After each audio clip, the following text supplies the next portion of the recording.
l'innovation qui n'a pas d'impact sur le terrain ne vaut rien. Je suis donc Joël Bellafa, le CEO de Bioelevate. J'ai passé 16 ans dans l'environnement technologique d'un point de vue professionnel. Aujourd'hui, je fais de l'ingénierie pour du langage au service de la santé. J'ai eu la prétention de penser qu'en 2030, il y avait plus d'enfants atteints du cancer dans les hôpitaux. Vraiment, j'y croyais, mais dur comme fer, jusqu'à ce que mon père soit malheureusement touché par un cancer pour lequel il y avait un traitement qui était en test clinique et surtout une innovation qui aurait permis de diagnostiquer précisément son cancer beaucoup plus tôt. Aucun des deux n'avait atteint la commercialisation au moment où mon père a son cancer. Malheureusement, il passe l'arme à gauche à cause de ça. C'est là que je me suis interrogé sur quel est l'impact de ce qu'on fait en intelligence artificielle lorsqu'on crée ces outils. Je me suis dit, c'est bien beau de trouver tous les médicaments du monde, mais si jamais ça soigne personne, ça ne sert à rien. Ça ne sert qu'à rêver. On parle de toi comme la future licorne de Station F. Est-ce que tu souhaites en parler? Est-ce qu'il y a des choses, entre guillemets, que tu peux ou pas dire? Alors...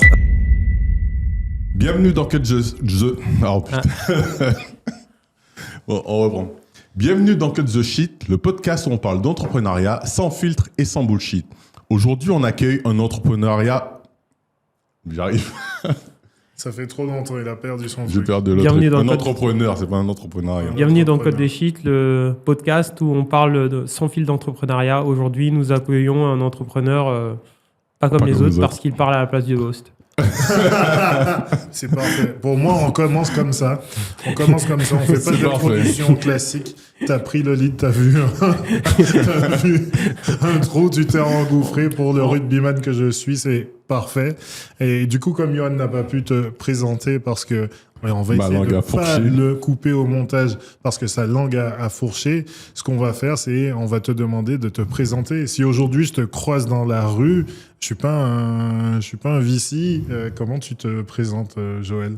Ce qui est fou, c'est que je ne me présenterai jamais comme un entrepreneur parce que je n'ai pas la prétention de réellement l'être. Je suis quelqu'un obsédé par la résolution de problèmes et par la consistance et la pérennité de toutes les solutions que j'apporte.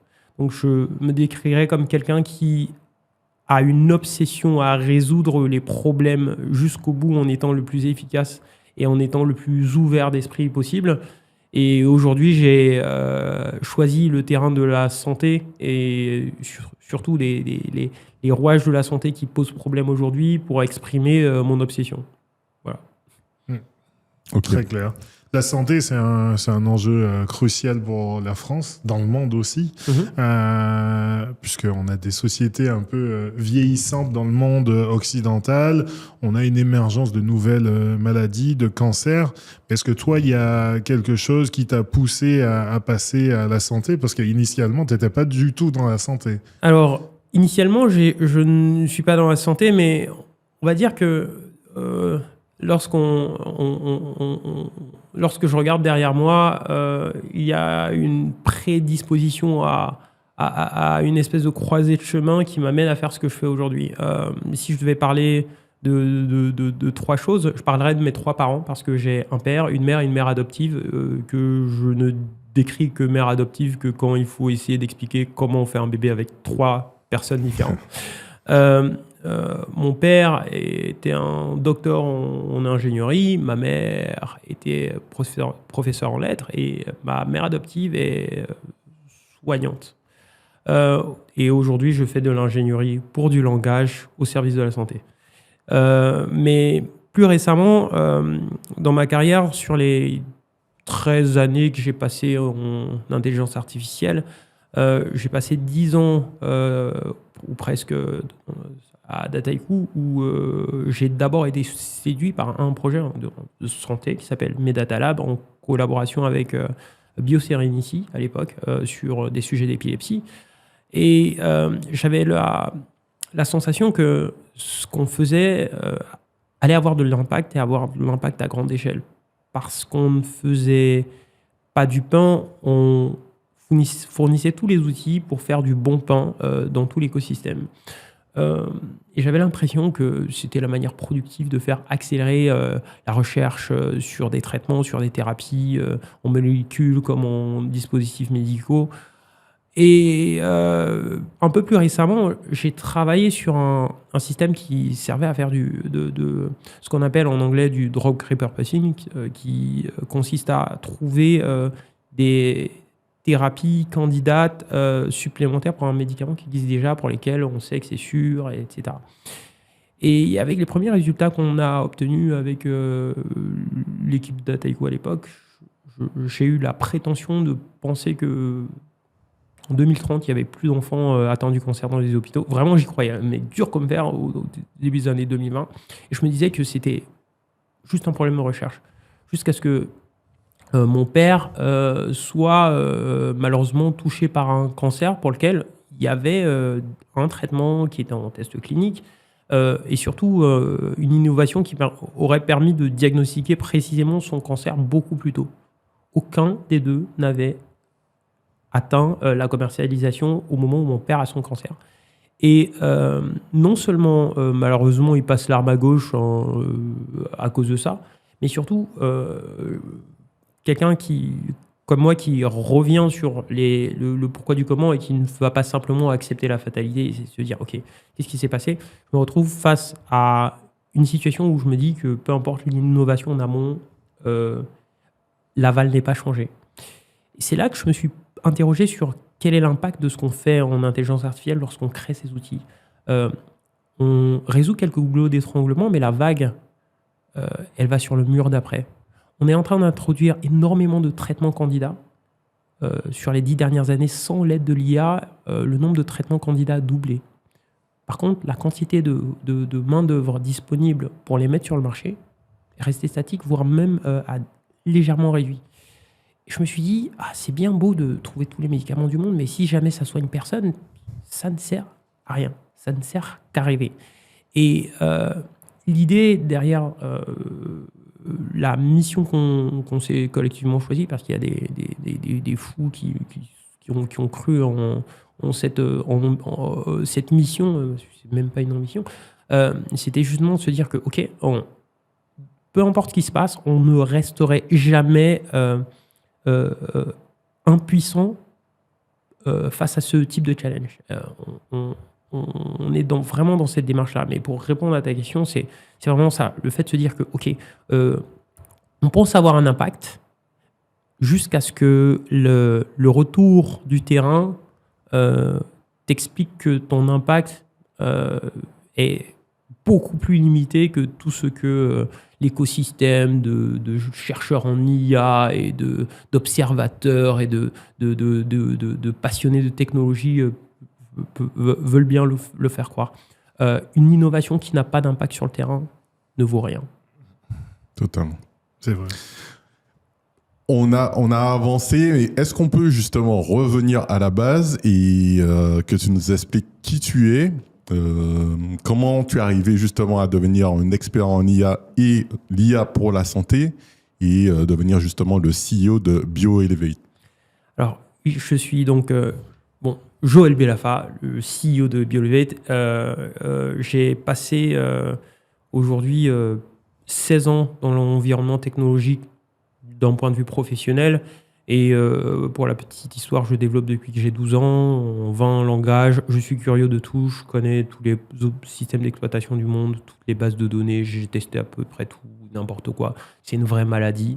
Ce qui m'a amené à la technologie, c'est d'abord une curiosité obsessionnelle. J'ai sauté des classes, même après l'école, parce que je n'ai que le bac. Et c'est un choix.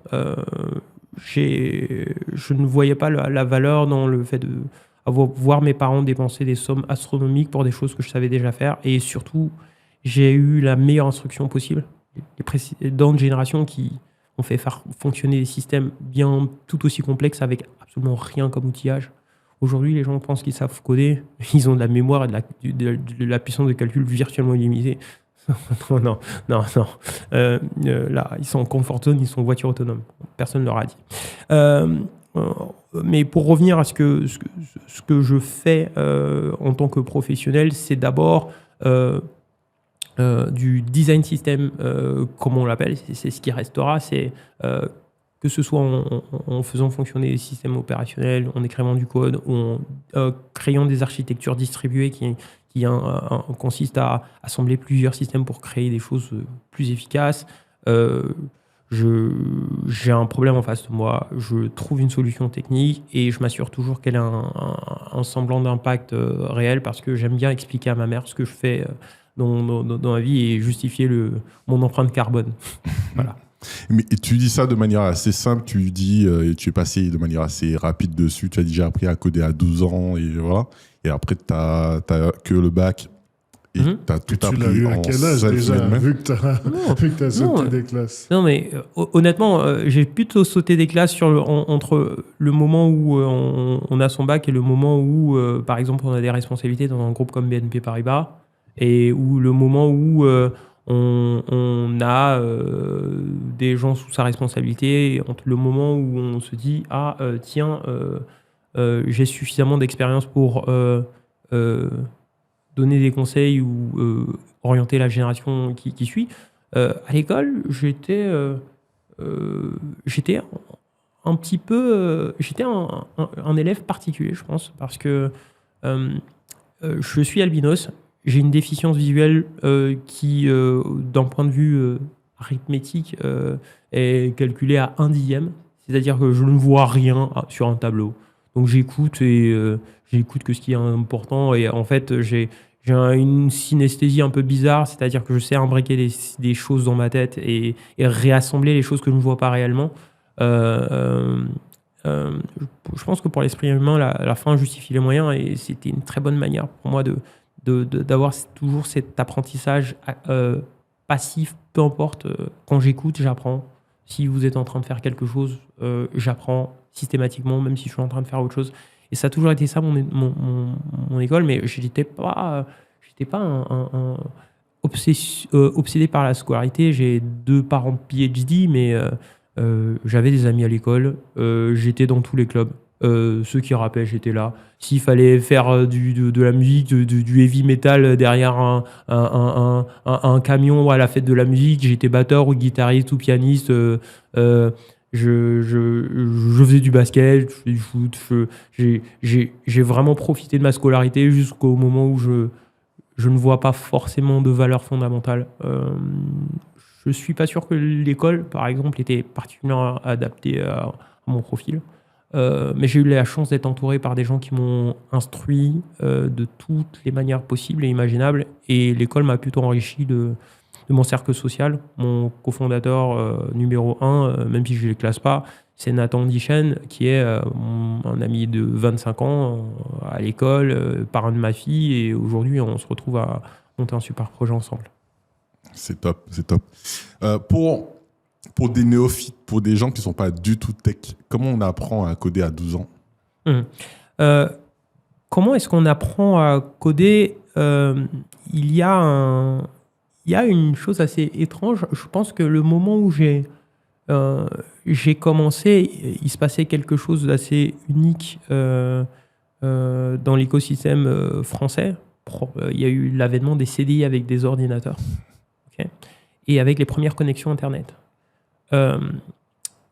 J'avais un ordinateur chez moi, mais mes grands frères me laissaient jamais toucher à l'ordinateur. Puisque, il y avait des jeux vidéo et eux, c'était pour eux. Et vous vous souvenez, la bande passante Internet était limitée. Donc, c'était hors de question de risquer que le crédit AOL, pour ceux qui connaissent, soit dilapidé. Mais au CDI, il y avait accès à Internet illimité. Et il y avait un site Internet que beaucoup de gens connaissent sans connaître, qui s'appelle le site du zéro. Le site du zéro, combiné au bouquin de maths qu'il y avait dans le CDI, c'est tout ce qui a suffi. Ça et beaucoup de patience et de tentatives et d'échecs et de patience. Ça a été quand même très lent entre mes 12 et 14 ans, parce qu'au collège, j'essayais de pas trop le montrer. Mais surtout, je tentais des choses, ça marchait pas, j'essayais de comprendre. Et mon esprit essaie toujours de décortiquer, de réduire n'importe quel problème complexe ou système complexe entre des choses très, très, très, très simples. Il y a quelque chose qui s'affiche. Pourquoi la chose s'affiche? Ça s'affiche parce qu'il y a une représentation graphique qui a été faite par un design précis qui inclut un élément. Donc, si j'ai l'élément A qui est là, l'élément B, il est au-dessus. Et si je fais l'élément A plus l'élément B, ça me met une fenêtre avec un champ texte. Ah, c'est simple. Donc, en gros, si je veux faire une bloc, et s'il y a un bouton, il y a forcément un élément C qui correspond au bouton. Et s'il y a s'il y a un texte dans le bouton, il y a un élément. Et donc, du coup, on fait des Lego. Et au moment où on représente n'importe quelle opération de développement en Lego, on se retrouve à faire un assemblage et le reste à faire, c'est d'apprendre la langue de communication entre l'ordinateur et l'être humain. Et la bonne chose avec les ordinateurs, c'est que contrairement aux humains, c'est d'excellents auditeurs. Jamais été interrompu, à part une exception de ci, de là, mais en règle générale, c'est toi qui t'exprimes mal. Et avec un peu de patience, de détermination et surtout de créativité, parce que le cerveau est tellement meilleur quand tu lui donnes un objectif dans lequel il a de la satisfaction. Et ça accélère physiologiquement toutes tes capacités d'apprentissage. Je veux aussi parler de quelque chose de pivot. J'ai eu un professeur de mathématiques qui, en seconde, a trouvé un programme écrit en basique sur ma Texas Instruments. Le programme faisait des trucs pas très glorieux, un peu cracra. Je vous en parlerai pas ici. Il me prend ma calculatrice et il me dit, tu viendras me voir après à la cour. Je pense que je suis fini. Et non, et il me donne mon premier IDE un peu avancé en disant, non mais t'as du talent, vas-y, je te donnerai des petits conseils, etc. Et non, normalement, il doit me foutre en colle jusqu'à la fin de l'année. Et non, il me donne un IDE et mon premier environnement lampe un peu complexe en disant, en fait, c'est là-dessus que tu dois aller. Et là, ça change tout parce que, voilà. Donc, il faut aussi rendre justice à ces professeurs-là, ces anciens-là qui font un dépassement de fonction et essaient de trouver ce qu'il y a de valorisant dans chaque personnalité qu'ils ont dans leur classe. Certains se plaignent de leurs conditions, mais gardent leur engagement et ça crée des miracles. Petite pause de notre échange. Je suis Johan Bossijour. Avec mon frère Rudy, on a créé Moriarty. Pourquoi ? Parce qu'en France, il existe plus de 2200 aides publiques et que la plupart des entreprises qui sont éligibles n'en voient jamais la couleur. C'est trop long, trop flou, trop complexe. Alors, on a décidé de changer ça.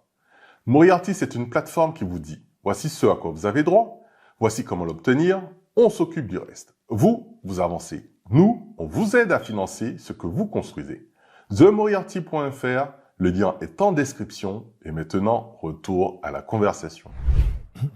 C'est super. Il y a quelque chose qui est peut-être pas clair, je pense, pour beaucoup de personnes. Aujourd'hui, lorsqu'on parle d'IA, je ne sais pas si tout le monde a conscience que c'est beaucoup de mathématiques. Est-ce que tu peux nous expliquer cela ? Est-ce que tu peux nous expliquer la logique derrière cela ? Alors, il y a une chose qui est très, très importante.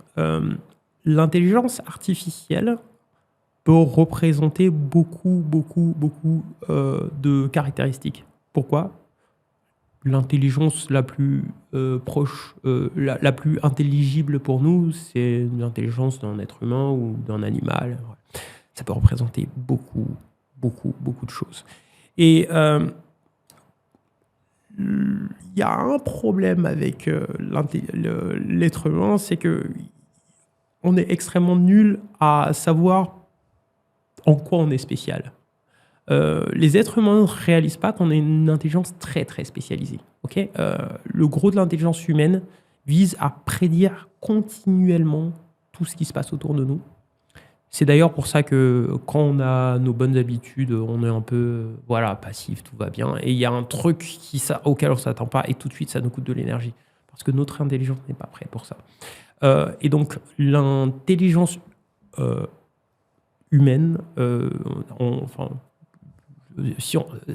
techniquement, ça s'appelle du predictive decoding, c'est-à-dire qu'on a la perception de il y a quelqu'un qui est passé derrière nous par la droite, il ressort derrière par la gauche, et donc en fait, on sait qu'on va pas mettre un coup de coude, sauf si on veut du mal à la personne du mauvais côté.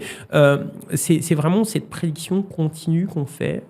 Si je vous dis, ok, on se donne rendez-vous en Inde. Vous savez que vous allez rentrer chez vous, faire votre sac, vous n'avez aucune anxiété sur ce qui se passe entre le moment où vous rentrez, vous allez prendre un taxi, vous allez booker. Vous savez, vous avez prévu. Vous n'avez aucune anxiété sur le fait de vous retrouver à Bali ou à Dubaï dans une semaine. Donc cette prédiction-là, c'est quelque chose qui se retrouve beaucoup dans la manière dont on a tenter de répliquer les fonctions cognitives supérieures du cerveau avec l'intelligence artificielle. Tout ce qui se passe dans notre monde passe d'un état A à un état B. S'il n'y a pas ça, il n'y a pas d'énergie, et dans ce cas-là, le temps est figé, l'espace-temps, c'est donc les 3 dimensions et le temps.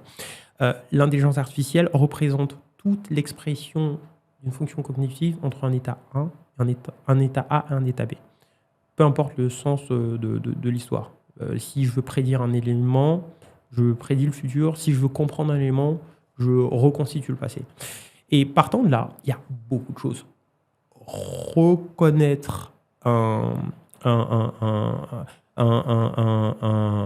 objet sur une image, c'est en réalité une décomposition de toutes les caractéristiques qui vont faire en sorte que ensuite on voit un être humain. Et mathématiquement, en quoi ça se représente, c'est des vecteurs. Le vecteur, concrètement, c'est un passage d'un état A à un état B. Mais si je devais faire une peinture en noir et blanc entre nous, par exemple en technique de la hachure, je fais des petits traits qui font toutes les nuances d'ombre. Et ça va me représenter quelque chose qui est une représentation abstraite de vous, par exemple. Okay, ce n'est pas vous, c'est une représentation abstraite, c'est une image de vous, ce ne sera jamais vous, mais ça permet de transmettre l'information, de dire ok, c'est approximativement ça. Et c'est exactement comme ça que la reconnaissance d'objets se fait. Il y a une décomposition en des petits éléments qui décrivent les variations qui font que l'image représente un objet. Et pareil pour prédire la météo, on a un ensemble de variables et combinées, elles disent la température, la pression, la direction du vent, qui suit en fonction de la précédente température, pression, direction du vent précédente. Lorsqu'on va détecter que quelqu'un va être un bon payeur, on va aller regarder les facteurs où il gagne bien sa vie, il paye bien ses factures, il n'a aucun incident de paiement parce que les choses sont à répéter. Donc en fonction des facteurs, on intègre une notion de prédiction, et tout comme notre cerveau prédit tout ce qui va se passer dans un environnement donné, il y a une prédiction, et ce sont des mathématiques, mais ce sont des mathématiques à la fin très très très simples. On part toujours de gradients.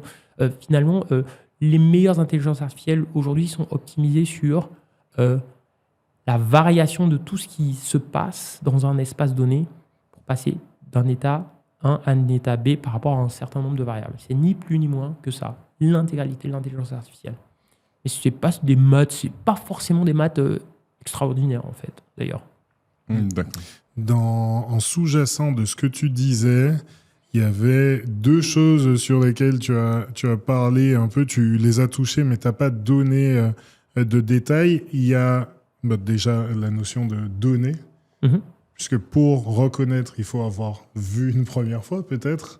Et est-ce que tu peux nous parler de la nécessité d'avoir des données, ce qu'on a appelé pendant un moment le big data, pour pouvoir améliorer la qualité justement des prédictions et de l'enchaînement des prédictions des intelligences artificielles, parce que c'est un peu ça. Et l'autre, qui est ton grand sujet, je spoil un peu, mais celui du contexte aussi, parce que tu disais qu'on qu'on représenterait si on voulait nous représenter là en dessinant par rapport un peu au shader, donc aux endroits où la lumière tombe sur les arêtes de nos visages.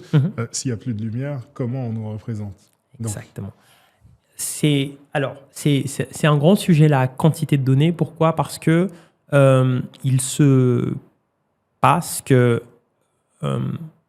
à la fin, Denis Hassabis, le patron de Google DeepMind, dit quelque chose sur notre univers que j'aime beaucoup. Je ne suis pas à 100% d'accord avec lui, mais j'aime beaucoup sa représentation. Il dit que notre univers n'est pas un univers de matière, n'est pas un univers d'énergie, c'est un système d'information.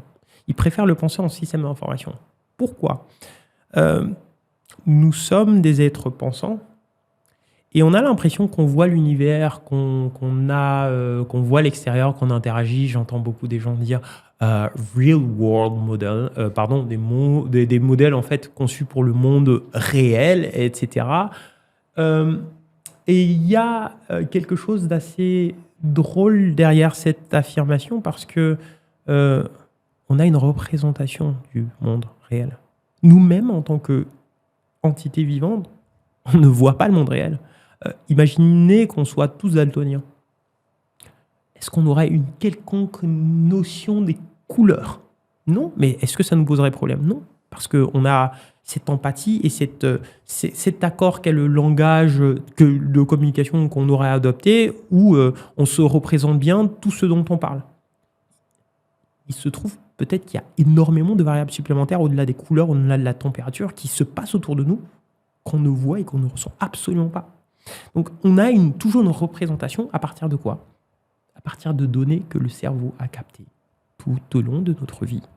On apprend à se représenter les choses, ensuite on apprend à les nommer, on apprend à communiquer à propos de ces choses-là, et ensuite on apprend à répliquer ce que les autres font, et ensuite on apprend à fabriquer des outils, ainsi de suite. C'est la même chose avec la donnée issue de l'intelligence artificielle. Et peu importe la nature de cette donnée. On a parlé pendant très longtemps de big data. Mes collègues de Dataiku se souviendront que je n'ai même pas beaucoup ce titre parce que au-delà de big data, on voyait ça comme un problème à résoudre. Et moi, je considère que le premier gros problème du big data, c'est le moment où il y a un type qui a fait un super dessin sur une grosse pierre et il s'est rendu compte qu'il avait besoin de bouger la pierre. Pourquoi je parle de ça? C'est parce que entre lui et 1998, où l'intégralité de toutes les données qui existaient dans le monde, de tous les ordinateurs où les fichiers tenaient dans ça, et maintenant, ce qu'on pourrait appeler big data n'a absolument aucune relation de cause à effet. C'est un problème continu parce que plus on a des problèmes, plus on les résout, plus on produit de la donnée, plus on a des problèmes, plus on les résout, plus on produit de la donnée, ainsi de suite. Et donc, pour revenir à ton point, c'est oui, il y a besoin de données pour pouvoir comprendre comment on passe de l'état A à l'état B. Et c'est important de savoir ça. C'est-à-dire que ce n'est pas forcément une notion de quantité de données. Avant, vu qu'on n'était pas capable de répliquer précisément les mécanismes, par exemple, qu'on observe dans la nature, on a brute forcé. C'est-à-dire que clairement, on a fait en sorte que les systèmes, lorsqu'ils essaient d'apprendre, ils essaient toutes les combinaisons en fonction des variables qu'ils étaient capables d'interpréter. Et pour s'assurer qu'ils n'étaient pas biaisés, on leur donnait un maximum de choses à observer.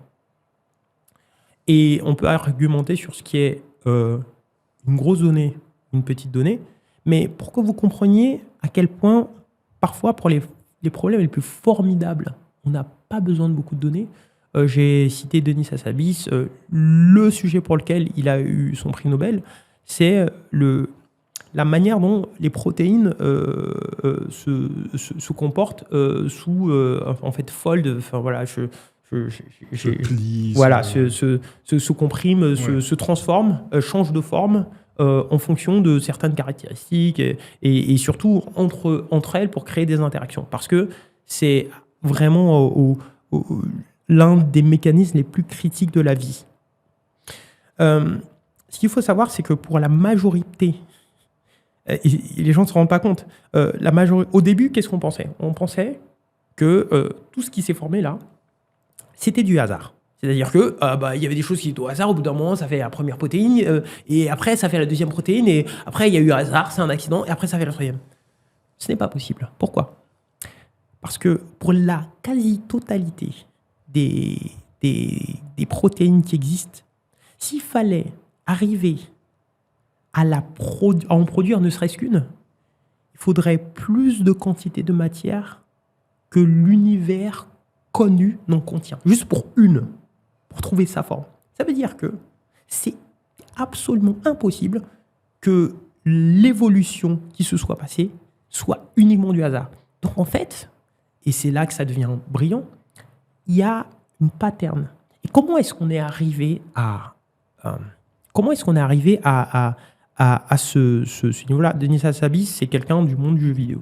Il y a un programme qui servait, créé par un précédent chercheur, qui servait à ce que les gens aident des machines à faire du folding. Donc, c'est les gens qui voyaient des protéines et qui jouaient avec, essayaient de les folder.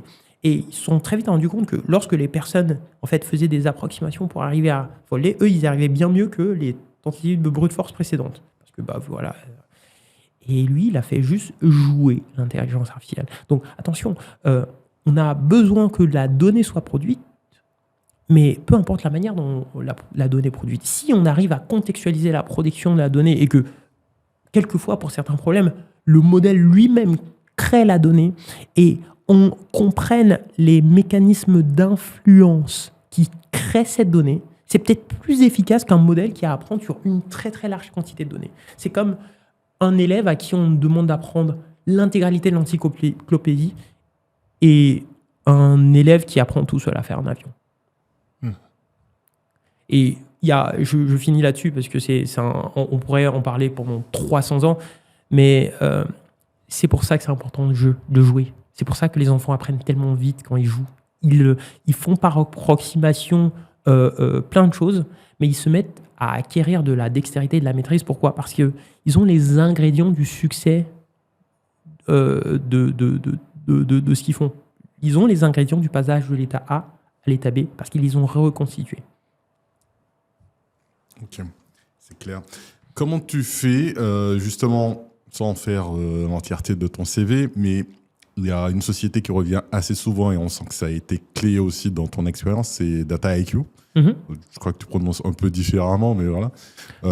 Comment es-tu arrivé chez eux et comment as-tu évolué ? Parce que j'ai eu l'impression que tu as eu une expérience dans l'expérience. Oh là là, je dois beaucoup à Dataiku. Je dois vraiment beaucoup à Dataiku. Je dirais pas que j'ai pas mérité les bonnes choses que j'ai vécues à Dataiku, mais je dois beaucoup à Dataiku parce que c'est un hasard. C'est un hasard total.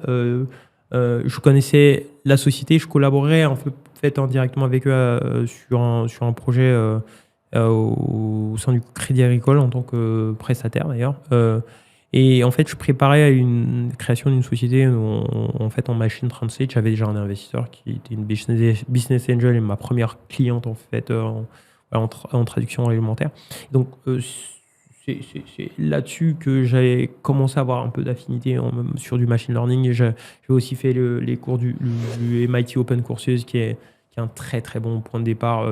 Les cours ont vieilli, mais les gens ne se rendaient pas compte à quel point ces cours-là valaient de l'or et c'était en libre service sur Internet depuis des années. Quelqu'un qui voulait travailler avec eux me contacte en disant « Écoute, je pense que tu ne voudras jamais travailler pour ces gens-là, mais mon but, c'est de leur expliquer que dans mon réseau, j'ai des gens vraiment, vraiment différents et leur donner envie de travailler avec moi en leur présentant un maximum de profils intéressants. » Et là, je rencontre Florian Douetto et on a un entretien moins conventionnel possible, ce qui me demande il me donne des cas de résolution de problèmes pratiques avec des choses complètement tordues en me demandant d'imaginer des systèmes bancaires avec des technologies qui marchent pas, mais en disant ok, comment tu fais ça ? Et surtout, tu vois que en fait, ils sont fous du résultat. Ils voient vraiment, il fait un focus sur comment je pense, est-ce que je recule, est-ce que je cherche la facilité dans ma résolution de problème. Et en parallèle, quand j'y vais, je fais un petit peu ma petite enquête et je me rends compte que il y a Clément Sénat qui est un des premiers contributeurs de VLC, le petit groupe qui a créé Vidéolan à Centrale.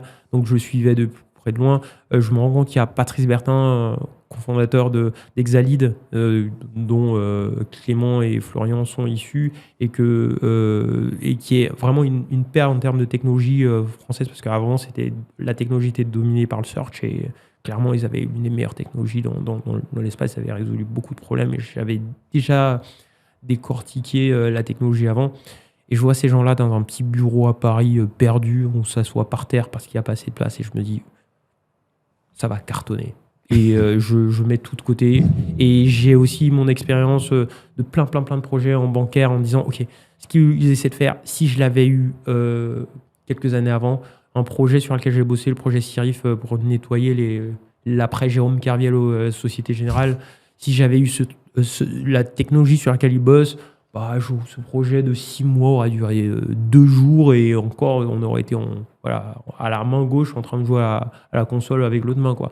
Donc, je me dis, OK, ça, c'est l'impact et surtout la vision de continuer à intégrer des technologies de machine learning dans des choses très pragmatiques, très efficaces. C'est quelque chose dans lequel je me voyais et j'ai une liberté incroyable pour créer, tester des choses. J'ai désobéi sur plein de choses, mais dès que les choses marchaient, il n'y avait que de l'enthousiasme, pas de la politique. Et ça a été extrêmement efficace. Évidemment, c'est un grand succès. Avec les grands succès viennent les grands problèmes. Donc, je ne dirais pas que c'était toujours facile, mais j'ai eu une liberté incroyable. J'ai appris énormément. J'étais entouré de gens brillants. Et c'est une école qui n'a pas de prix. Clairement, c'était extrêmement fondateur. J'ai aussi appris sur mes propres limites, parce que j'avais la prétention de penser que même mentalement, j'avais aucune limite et que, même si j'ai vécu des choses, être poussé dans mes retranchements, mais toujours avoir la réalisation que être au top de sa forme physique et mentale nécessite du repos. Aujourd'hui, c'est une leçon très précieuse. Il y a des choses que je ne fais plus si je n'ai pas bien dormi la veille. Et ça, c'est grâce à Dataiku. Et il faut aussi se dire que Dataiku, parce qu'ils ont mis des choses en production très très vite, j'ai eu les problèmes de production et les ingrédients sur le fait de se dire que ok, tu peux faire de l'innovation technologique, mais comment est-ce que tu la fais vivre dans une entreprise qui a des assets en milliards et pour lesquels les facteurs de risque sont sans commune mesure avec un early adopter dans une petite agence à côté. Ce n'est pas avec des ingrédients de facilité qu'on construit le succès. Et c'est quelque chose qu'on a appliqué dès le début de Bioviate. On a pris d'abord les cas super durs, avec les grosses contraintes, avec les challenges de scalabilité, de sécurité. Pourquoi ? Parce que lorsqu'on joue en mode hardcore, quand on revient en mode normal, on s'en sort très très bien. Si on commence en mode facile, on ne progresse jamais dans le jeu. C'est vrai. Et est-ce que, toi, Woody, est-ce que vous souhaitez donner un peu de contexte, parce que peut-être que tout le monde ne connaît pas Dataiku, la taille et qui a investi, c'est quoi Alors, parmi les gens qui investissent, il y a des gens que j'aime pas, donc je ne citerai pas, mais je vais citer tous ceux que j'aime bien. Et du coup, vous pouvez aller faire sur Crunchbase et faire par dichotomie. Mais Dataiku, c'est le leader mondial de la plateforme d'Enterprise AI. Le but, c'est pas de créer des solutions, mais c'est de créer l'outil le plus flexible et le plus scalable pour que les organisations s'approprient certains sujets IA et le construisent eux-mêmes sans avoir besoin d'avoir une surspécialisation parce qu'à la fin, ils doivent garder le focus sur leurs objectifs business. Et avec une philosophie où on a une plateforme qui vient et se connecte à tout ce qui est existant et c'est au mieux de s'adapter au processus d'entreprise en place.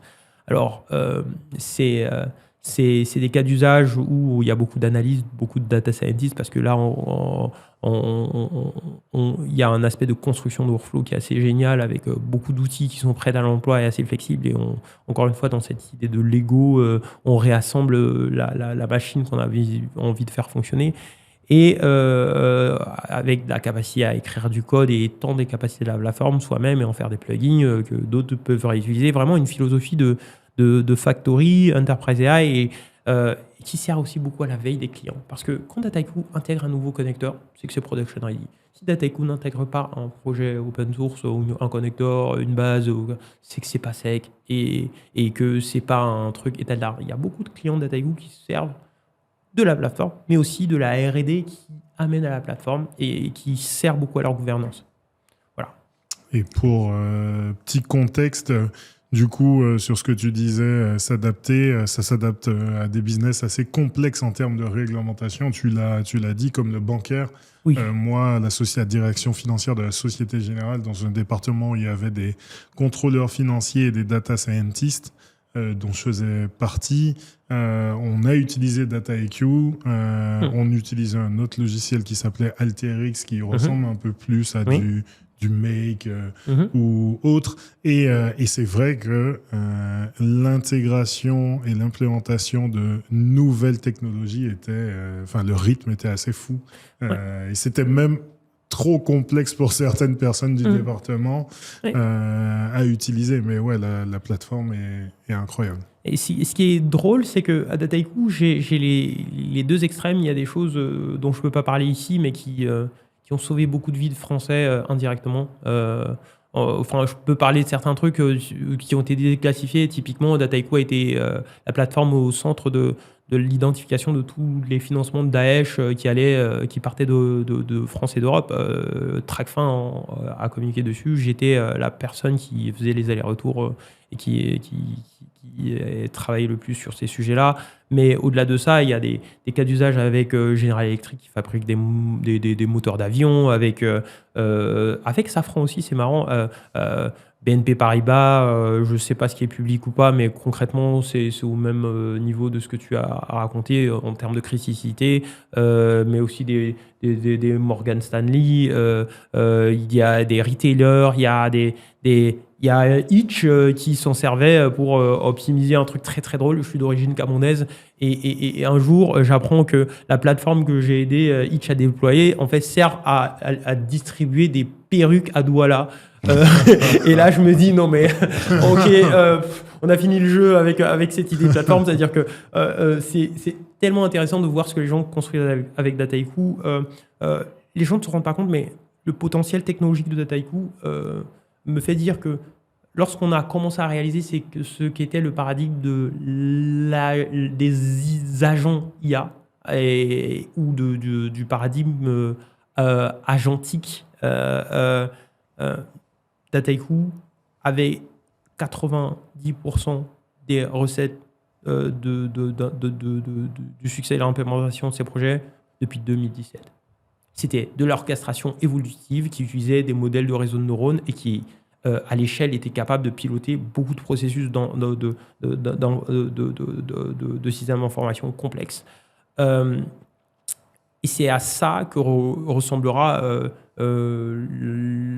l'intelligence artificielle agentique dans l'entreprise, au moins en termes de forme. Après, Dataiku reste un fournisseur d'outils. La dernière division dont j'ai fait partie vise à faire les derniers maillons de chaîne pour donner des orientations, au moins des points de départ. Et Dataiku reste dans ce rôle finalement d'armurier de la transformation digitale par l'IA et de fournisseur d'outils. Mais je peux vous garantir que Sam, if you listen to me, franchement, si vous avez $1 trillion, achetez Dataiku et entraînez les modèles de raisonnement, pas sur les données des clients, mais sur les workflows générés avec Dataiku. On en reparle. Beaucoup de gens qui suivent les papiers. Ça, c'est une mine d'or qui dort chez Dataiku calmement. Donc voilà, si vous êtes un investisseur et que vous écoutez ça, allez voir Florian Doeto, www.dataiku.com, vous lui rendrez service. Voilà. Et qui a déjà investi? Tu n'as pas dit du coup. Pardon. Il y a beaucoup de gens qui ont aidé Dataiku, donc je veux commencer par ça. Petit coucou aux gens de Serena. Je pense qu'ils changent probablement beaucoup de l'histoire de Dataiku. Ce n'est pas un investisseur, mais je veux quand même parler du groupe Pfizer, parce que c'est Chris Kakanat, le 16e viewer d'une vidéo que personne n'a jamais vue. Il dit « Ah, c'est cool, ça a vraiment du sens ce qu'ils font, je vais les contacter. » Et ça change pas mal de choses. Derrière, il y a First Mark, qui est avec Matt Turk, qui a vraiment aidé au go-to-market aux États-Unis et qui a été pivot. Quelque chose qui a totalement changé l'attractivité en termes de recrutement, c'est l'investissement de Capital G. Iconic qui avait un petit peu aidé, mais bon, c'est pour le commun des mortels, l'association avec Google et la reconnaissance un peu indirecte de Google à travers cet investissement-là a été pivot sur des rôles, des postes qui étaient ouverts pour lesquels on avait 3 candidats par trimestre. On en a eu 80 par jour. Oh. Voilà. Donc cette attractivité-là, elle a été créée par Capital G. Après, il y a eu d'autres investisseurs après plus ou moins intéressants. Orange Venture a été un investisseur qui était aussi actif dans le go-to-market que dans finalement la mise à disposition de capitaux. Après, d'autres gros noms, il y en a un que je ne citerai pas parce que je ne les aime pas et c'est pas la peine, ça commence par T, mais vous pouvez aller trouver, c'est pas la peine, je vous répondrai jamais, je vous aime pas, merci beaucoup, au revoir. Et j'assume totalement mon anticonformisme là-dessus. J'en ai pas 3 comme ça, mais il y a vraiment un investisseur où à titre personnel je déconseillerais. Florian s'en sert très bien parce qu'il a beaucoup plus de patience et de retenue que moi vis-à-vis de certaines situations. Mais non, il y a eu de beaux investisseurs, il y a eu de beaux investisseurs chez Dataiku et ouais, Down Capital, je suis obligé d'en parler, sinon il y a une certaine personne qui va me tuer, mais qui a été vraiment au chevet de la société, dans les bons comme dans les mauvais moments. Après, enfin voilà, je veux parler de cela parce que ce sont ceux-là qui ont eu des vrais impacts positifs pour la société au moment d'avoir des éléments, des choses pivots qui se passent. Voilà. Okay. Ouais, je voudrais après qu'on passe sur justement ta société et parler de cela par rapport à Dataiku. Mais une question justement qui me taraude. Tu as parlé indirectement de ChatGPT et autres. Est-ce qu'il y a, selon toi, d'autres sociétés qui auraient pu sortir quelque chose de similaire avant, justement, OpenAI? Tu les as cités. Ah oui. Il faut se dire une chose très claire.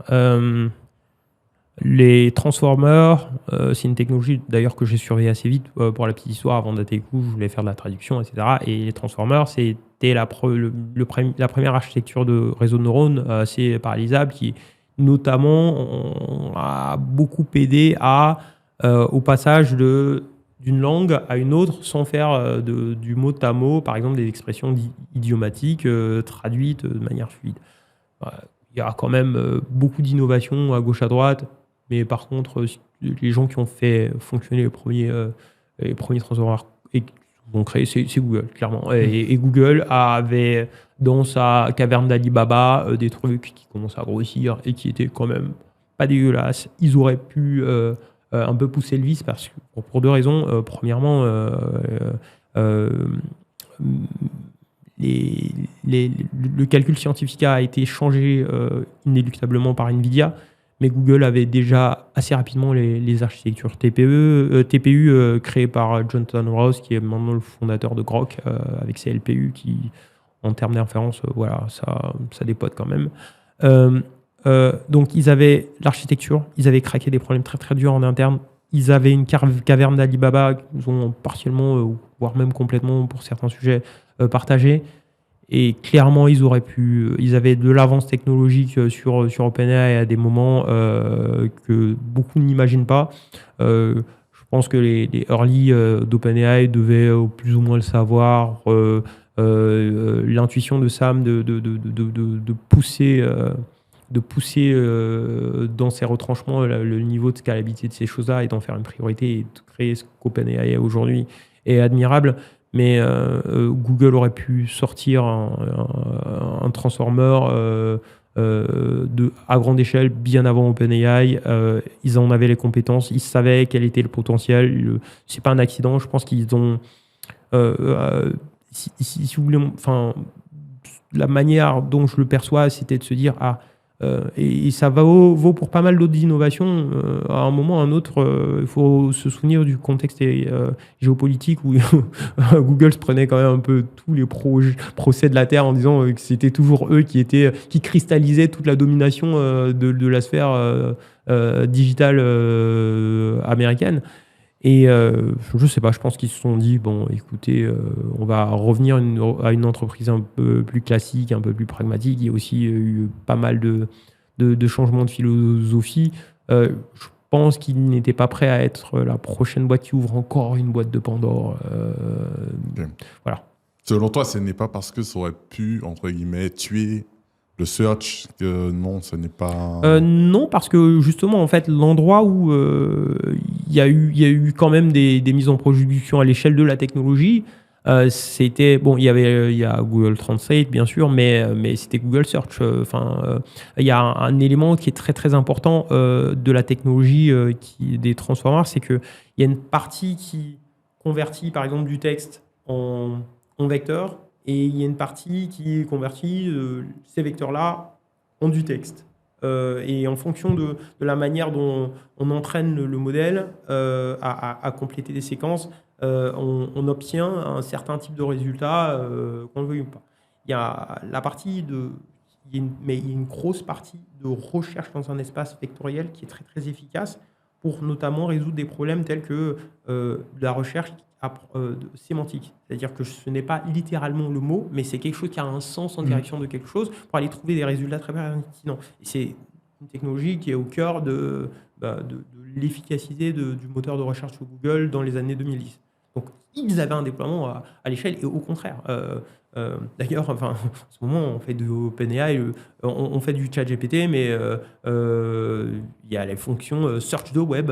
Il y a deep research. À la fin, traiter l'information, on commence d'abord par la récupérer. Donc non, ce sont des technologies complémentaires et au contraire, en combinant, il y avait beaucoup de créativité d'ailleurs dans la manière dont les programmes de Google se faisaient. Il y avait une certaine liberté pour pouvoir programmer, parfois même concurrents, pour aller craquer un problème de multiples manières.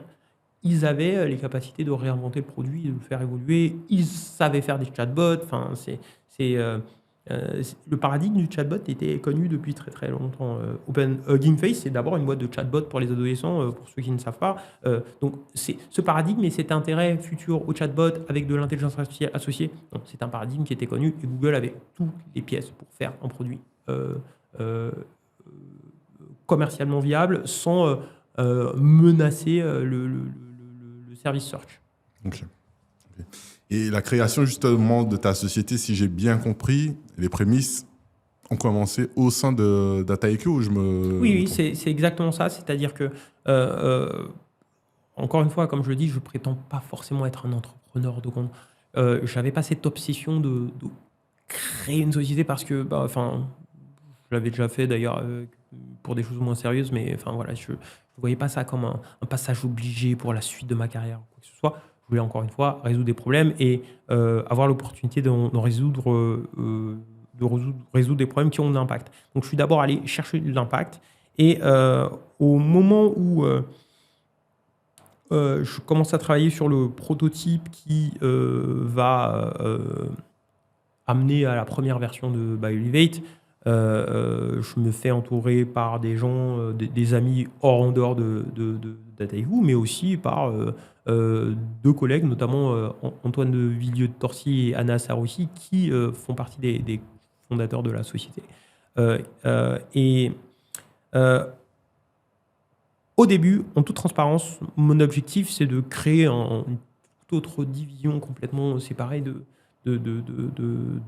Dataiku.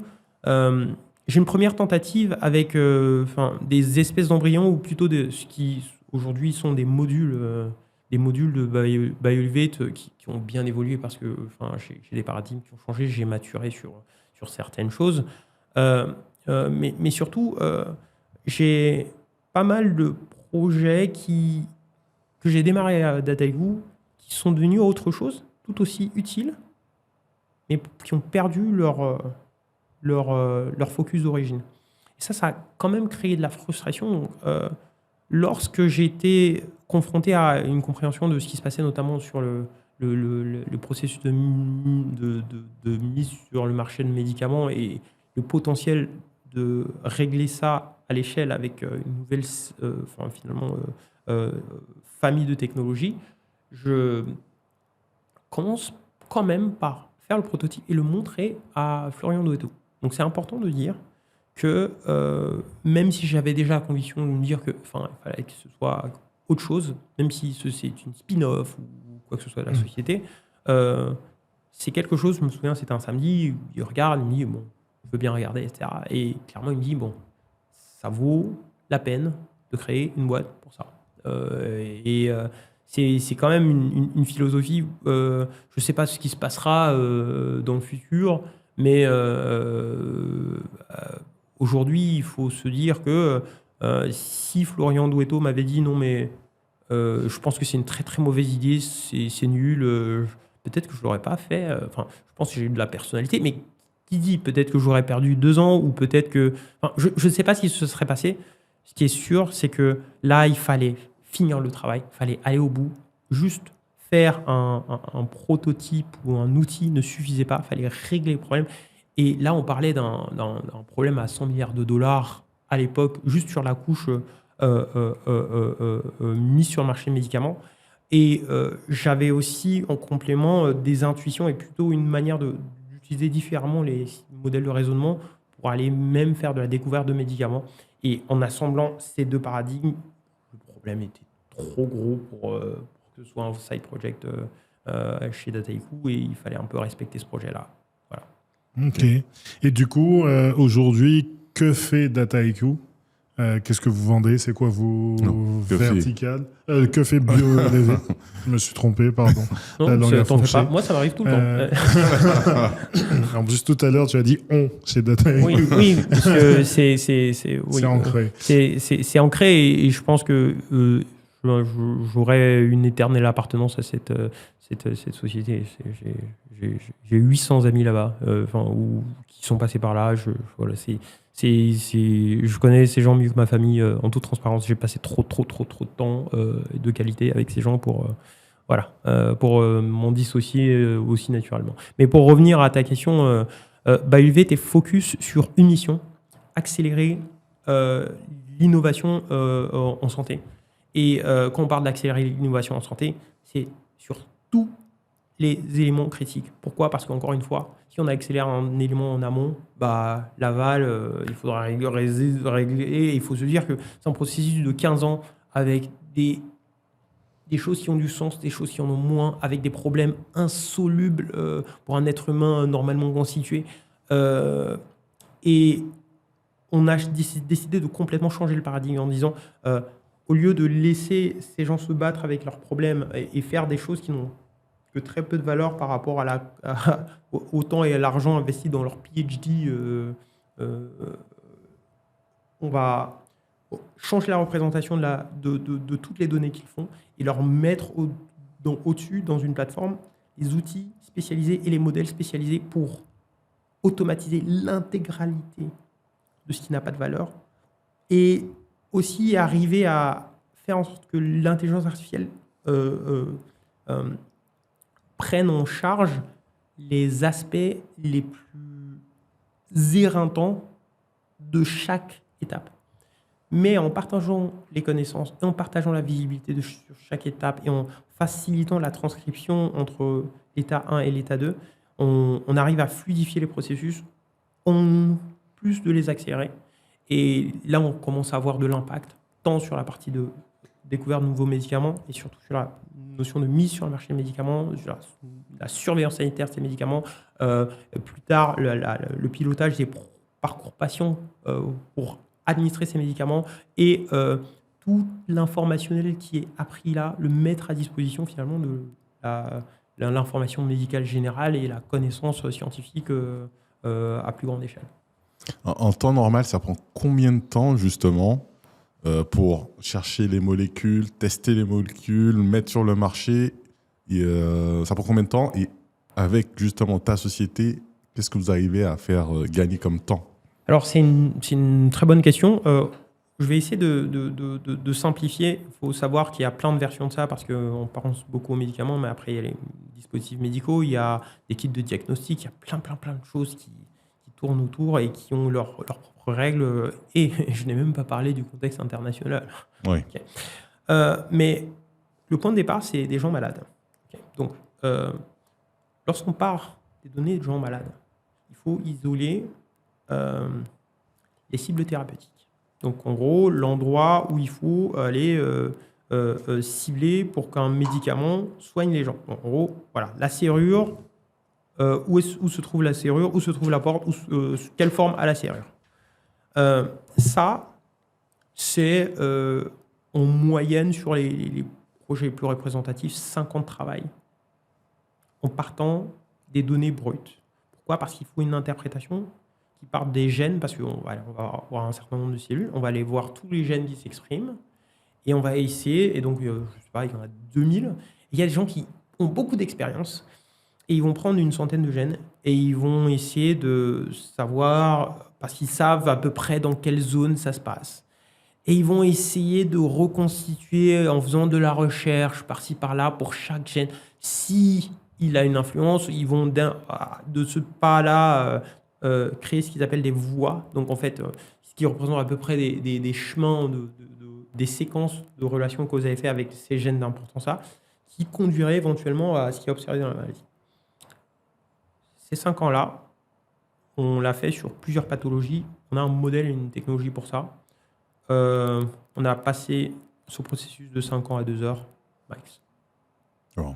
De 5 ans à 2 heures. 5 ans à 2 heures avec une meilleure fiabilité. Pourquoi ? Parce que nous, on ne fait pas avec 100 gènes sélectionnés au doigt mouillé. Après, un doigt mouillé expert, hein, c'est-à-dire c'est le meilleur doigt mouillé du domaine. C'est incroyable, ils nous ont soigné presque au doigt mouillé comme ça.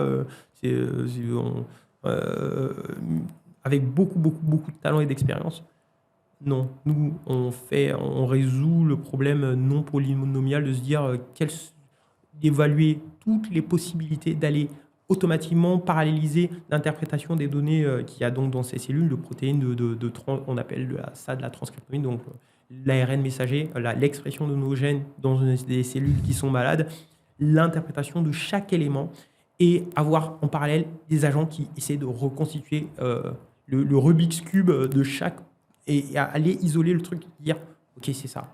Et ça se fait en parallèle. La session d'interprétation la plus impressionnante, il y avait 90 000 agents IA qui travaillaient en parallèle, en s'échangeant des outils, des informations, on se communiquant entre eux en disant non mais c'est bon, j'ai déjà regardé ça, et en allant même chercher dans des choses qui n'ont rien à voir avec la pathologie. Et c'est là d'ailleurs qu'on a trouvé des choses nouvelles, on a observé des mécaniques qui parfois n'étaient pas documentées dans le contexte de la maladie, mais qui étaient des combinaisons déjà décrites dans d'autres études, dans d'autres projets de recherche. On va combiner des données confidentielles et tout ce qui existe en données de recherche, données cliniques, pour aller reconstituer le truc qui dit « Ok, c'est ça ». Et donc, on l'a fait sur des pathologies qui n'ont rien à voir les unes avec les autres. Et j'en parlerai, mais on a surtout un système qui se spécialise. Donc, tu passes de 5 ans à 2 heures. Partant de ces 2 heures-là, il y a quand même quelques mois, parce que là, il s'agit de quelque chose qui est extrêmement automatisé et le système explique absolument tout ce qui est fait. C'est des explications très, très complexes. Et il y a finalement une validation préclinique. Celle-là, on ne s'y attaque pas trop, mais on l'accélère beaucoup parce que le système qui a interprété tout, on peut lui dire, OK, va plus loin sur tel élément, essaie de nous expliquer si pour telle classe de population, voilà ce qui se passe. Mais avec les versions qu'on a aujourd'hui, on est capable de stratifier en disant, OK, on sait que ça marche pour tel élément, et d'ailleurs, la cible pour telle famille de population, c'est ça. Et en fait, il y a une variante qui dit que telle famille, c'est ça et ça. Évidemment, après là, l'œil expert va dire, OK, bon, moi je sais que, je sais pas, telle sous-population qui a aussi du diabète, et ils réagissent à ça, va creuser là. Et t'as raison. Donc il y a encore quelques mois qui sont mis pour valider,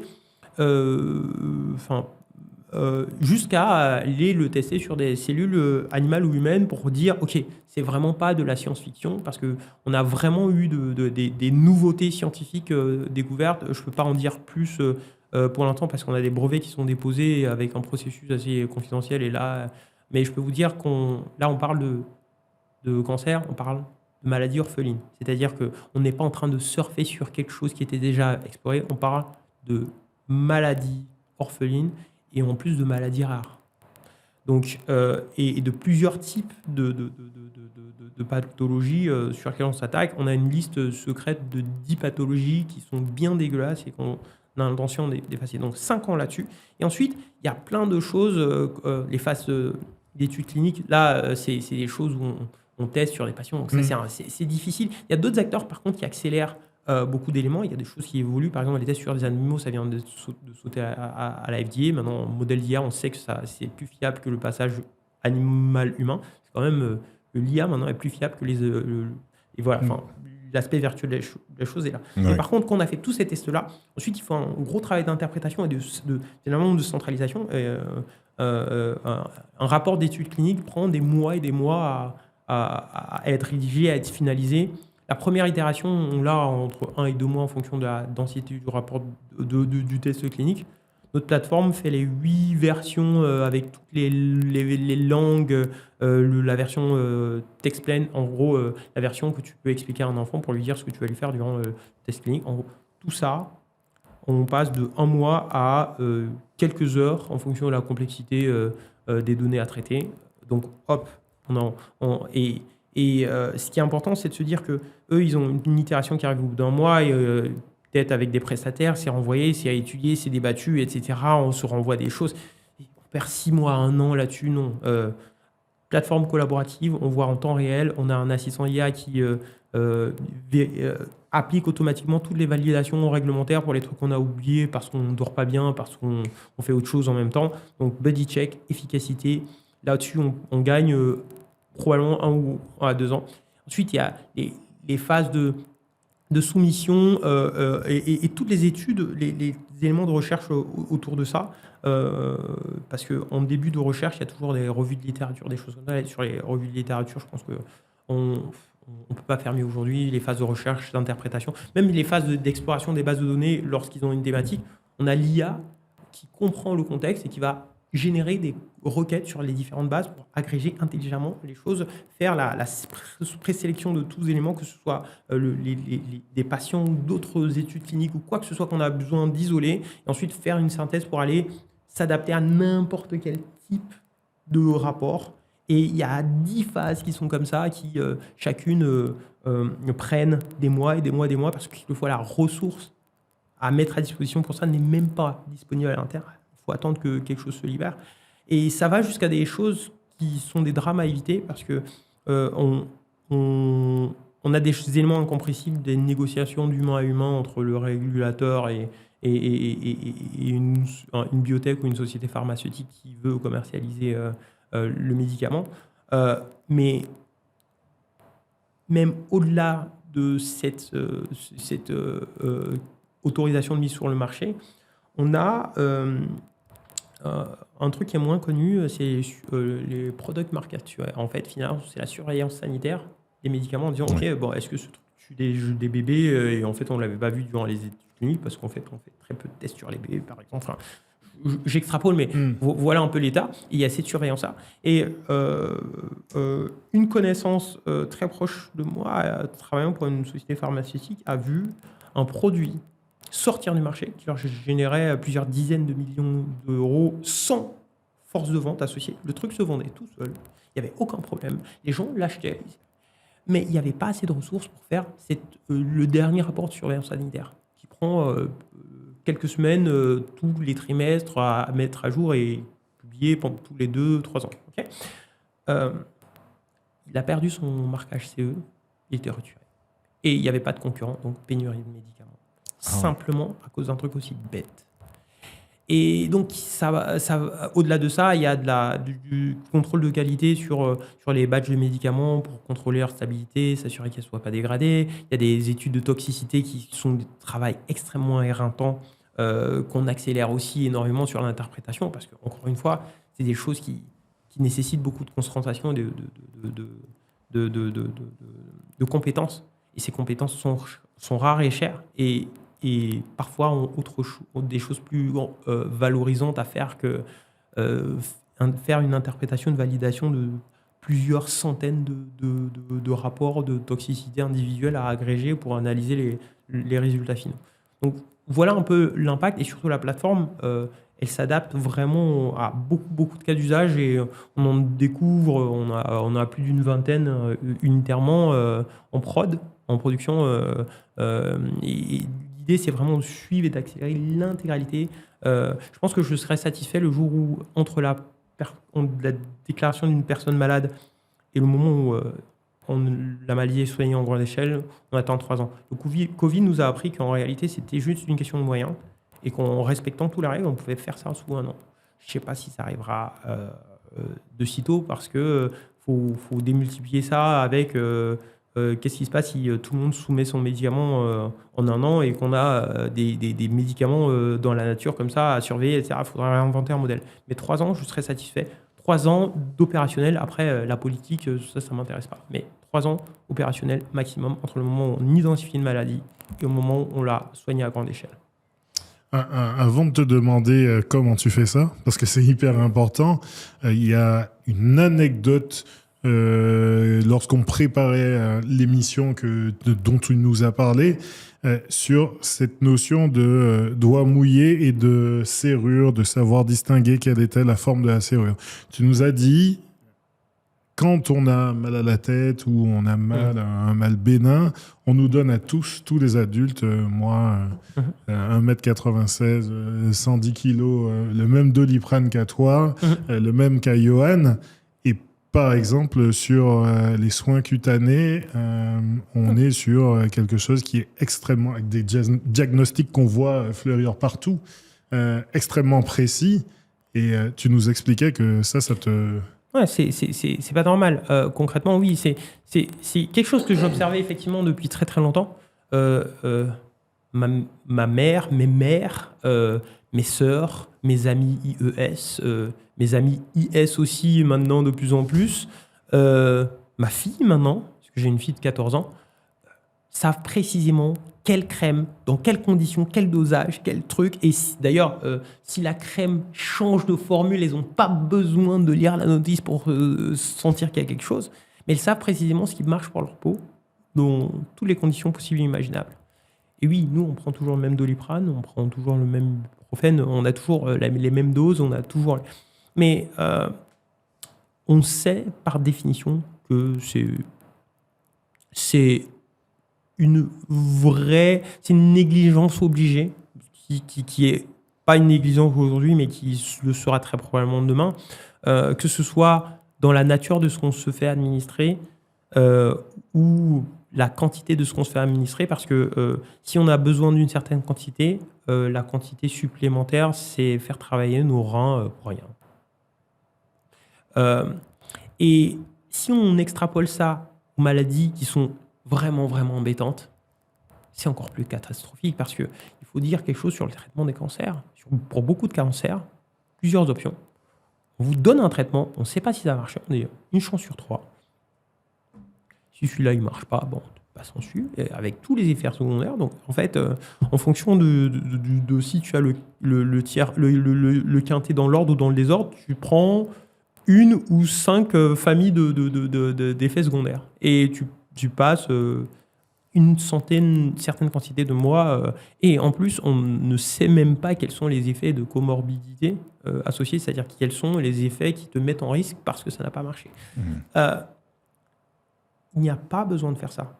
la manière dont on a pensé notre technologie, c'est de se dire que chaque fois qu'on a une approche statistique qui se rapproche d'une solution, on a en temps réel une exploration du rationnel contextuel pour s'assurer qu'on a toujours une adhérence avec l'optimal et la sous-population pour laquelle ça marche.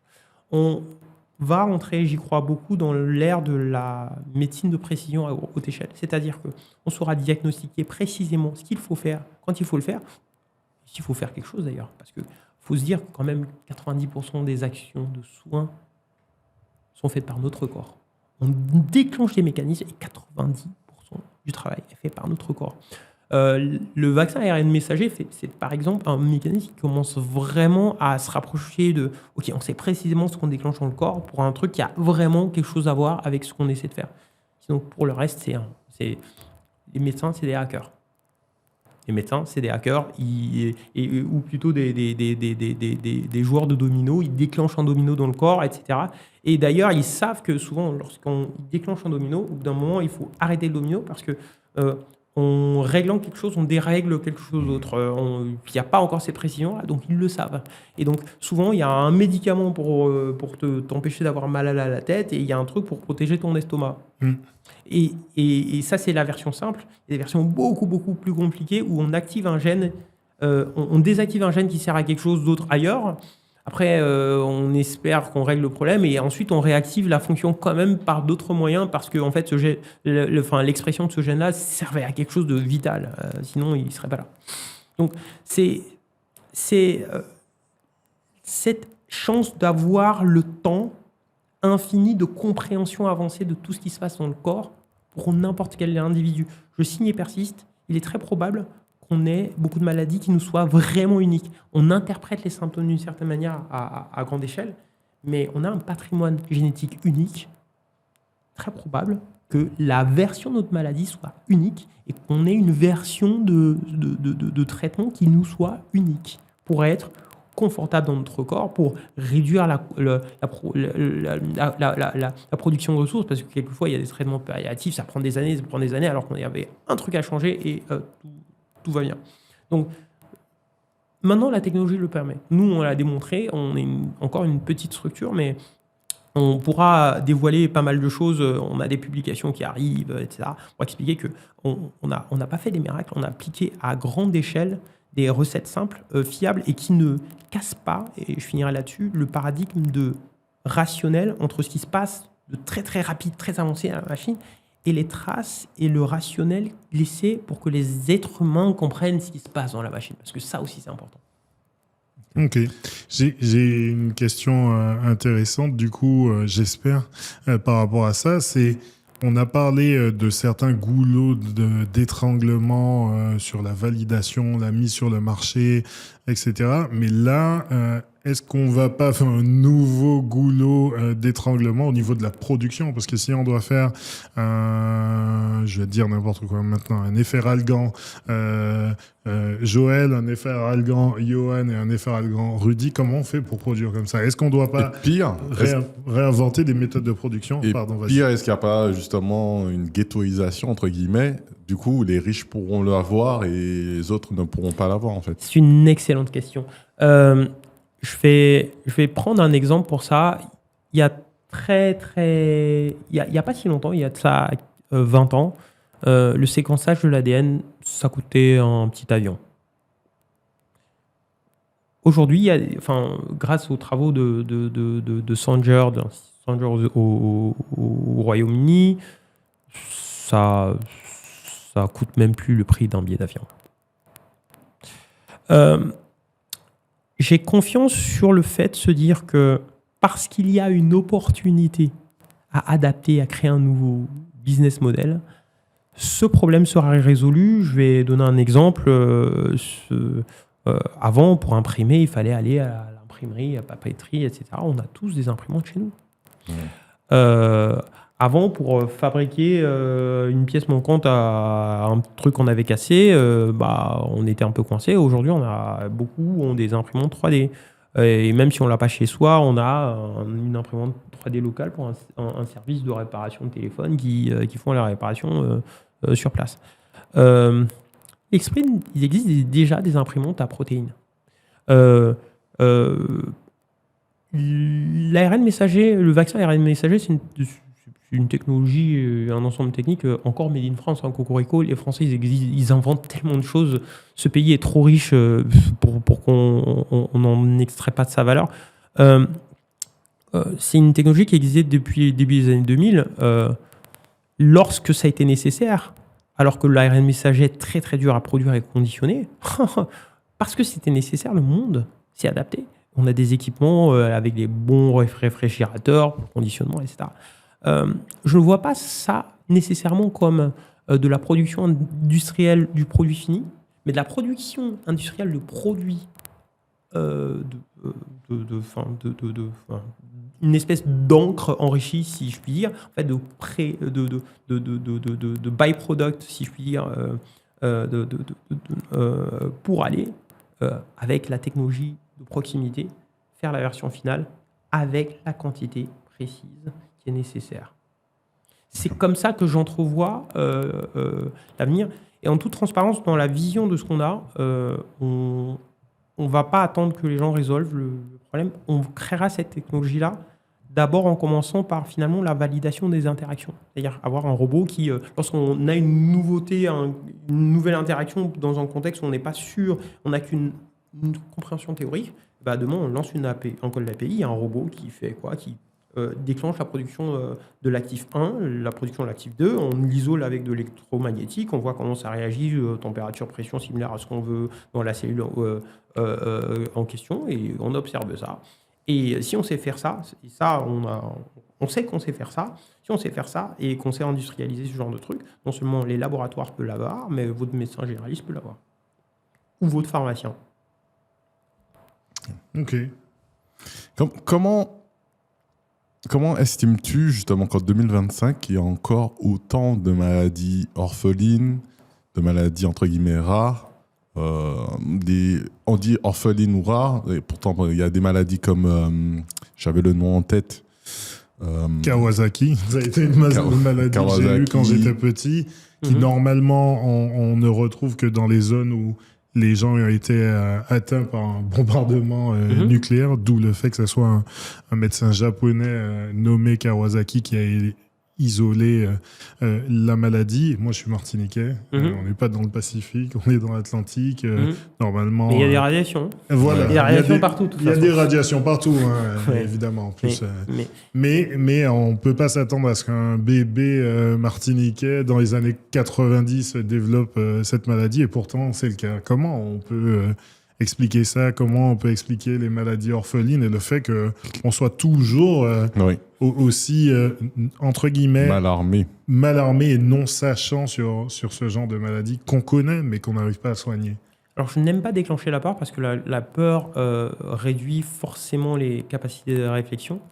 Je pense qu'il y a une réalité à accepter. On connaît très peu l'univers, on connaît encore moins notre corps. Vous n'imaginez... Et d'ailleurs, j'ai gagné vraiment beaucoup de respect pour le monde du soignant. Le nombre... Moi, je ne suis pas étonné par le nombre de maladies qu'on ne sait pas soigner. Je suis étonné par le nombre de maladies qu'ils arrivent à soigner avec le peu d'éléments qu'ils ont. La plupart des expériences qu'ils décrivent dans les papiers n'arrivent pas à les reproduire correctement. Ou plutôt... il y a un aspect du problème sur lequel on travaille dessus, je ne vais pas fuiter trop de R&D, mais c'est plutôt, ils n'avaient que très peu de moyens de stabiliser l'interprétation du résultat de beaucoup de leurs expériences. C'est-à-dire qu'il y a des gens qui sont morts avec toutes les bonnes idées par rapport à une maladie, mais ils n'ont jamais pu aller jusqu'au bout. Et tant qu'ils n'ont pas les éléments nécessaires pour prouver au reste de la communauté qu'ils peuvent avancer, on ne fait rien. Pourquoi ? Parce que le bénéfice-risque n'est pas toujours évident. Et surtout, il y a le fait de se dire que jusqu'ici, faire de la recherche médicale, c'était des gens, ma foi, quand même assez intelligents, vus comme des sachants, mais qui sont passés par des cursus long, éreintant, extrêmement strict, avec un enseignement et surtout un gros encouragement à respecter les règles et processus parce que c'est connu, parce que c'est fiable. Donc, à la fois, ils doivent innover, trouver des solutions, etc. À la fois, ils doivent toujours, tant qu'ils peuvent, suivre les règles qui existent. Mais si les règles et les connaissances d'origine sont à l'origine, finalement, des biais qui les empêchent de comprendre des phénomènes, voilà. Et en même temps, on a besoin de faire confiance à ces gens-là qui sont experts dans leur domaine et mettre finalement des garde-fous. L'une des choses qui m'a fait accélérer très vite sur ces sujets de recherche médicale ou même de processus market access, c'est qu'il y a énormément de réglementation. Et les gens voient la réglementation comme un énorme frein à l'intelligence artificielle. Je ne suis pas d'accord avec ces gens. Notamment pour une chose. En fait, on a suffisamment de composants techniques aujourd'hui pour que l'intelligence artificielle suive les règles.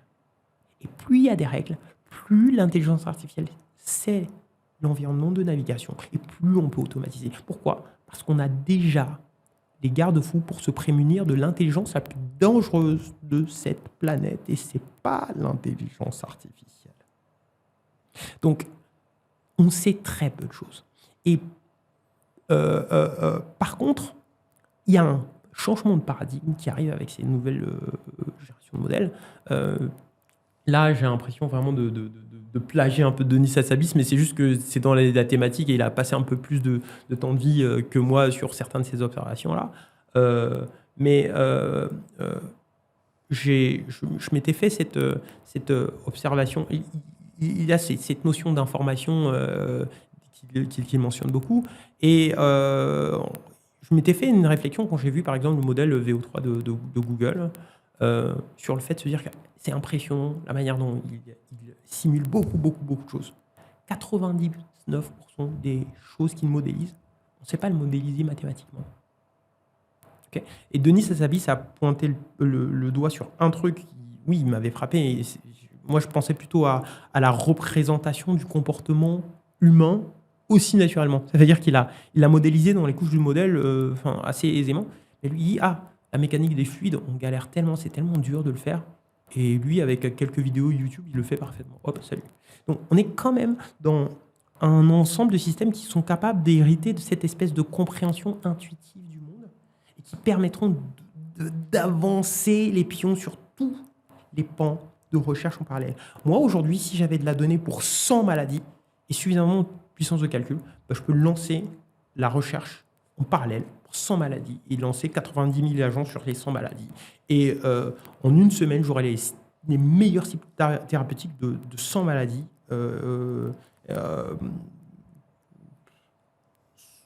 hands-off, c'est-à-dire sans rien faire.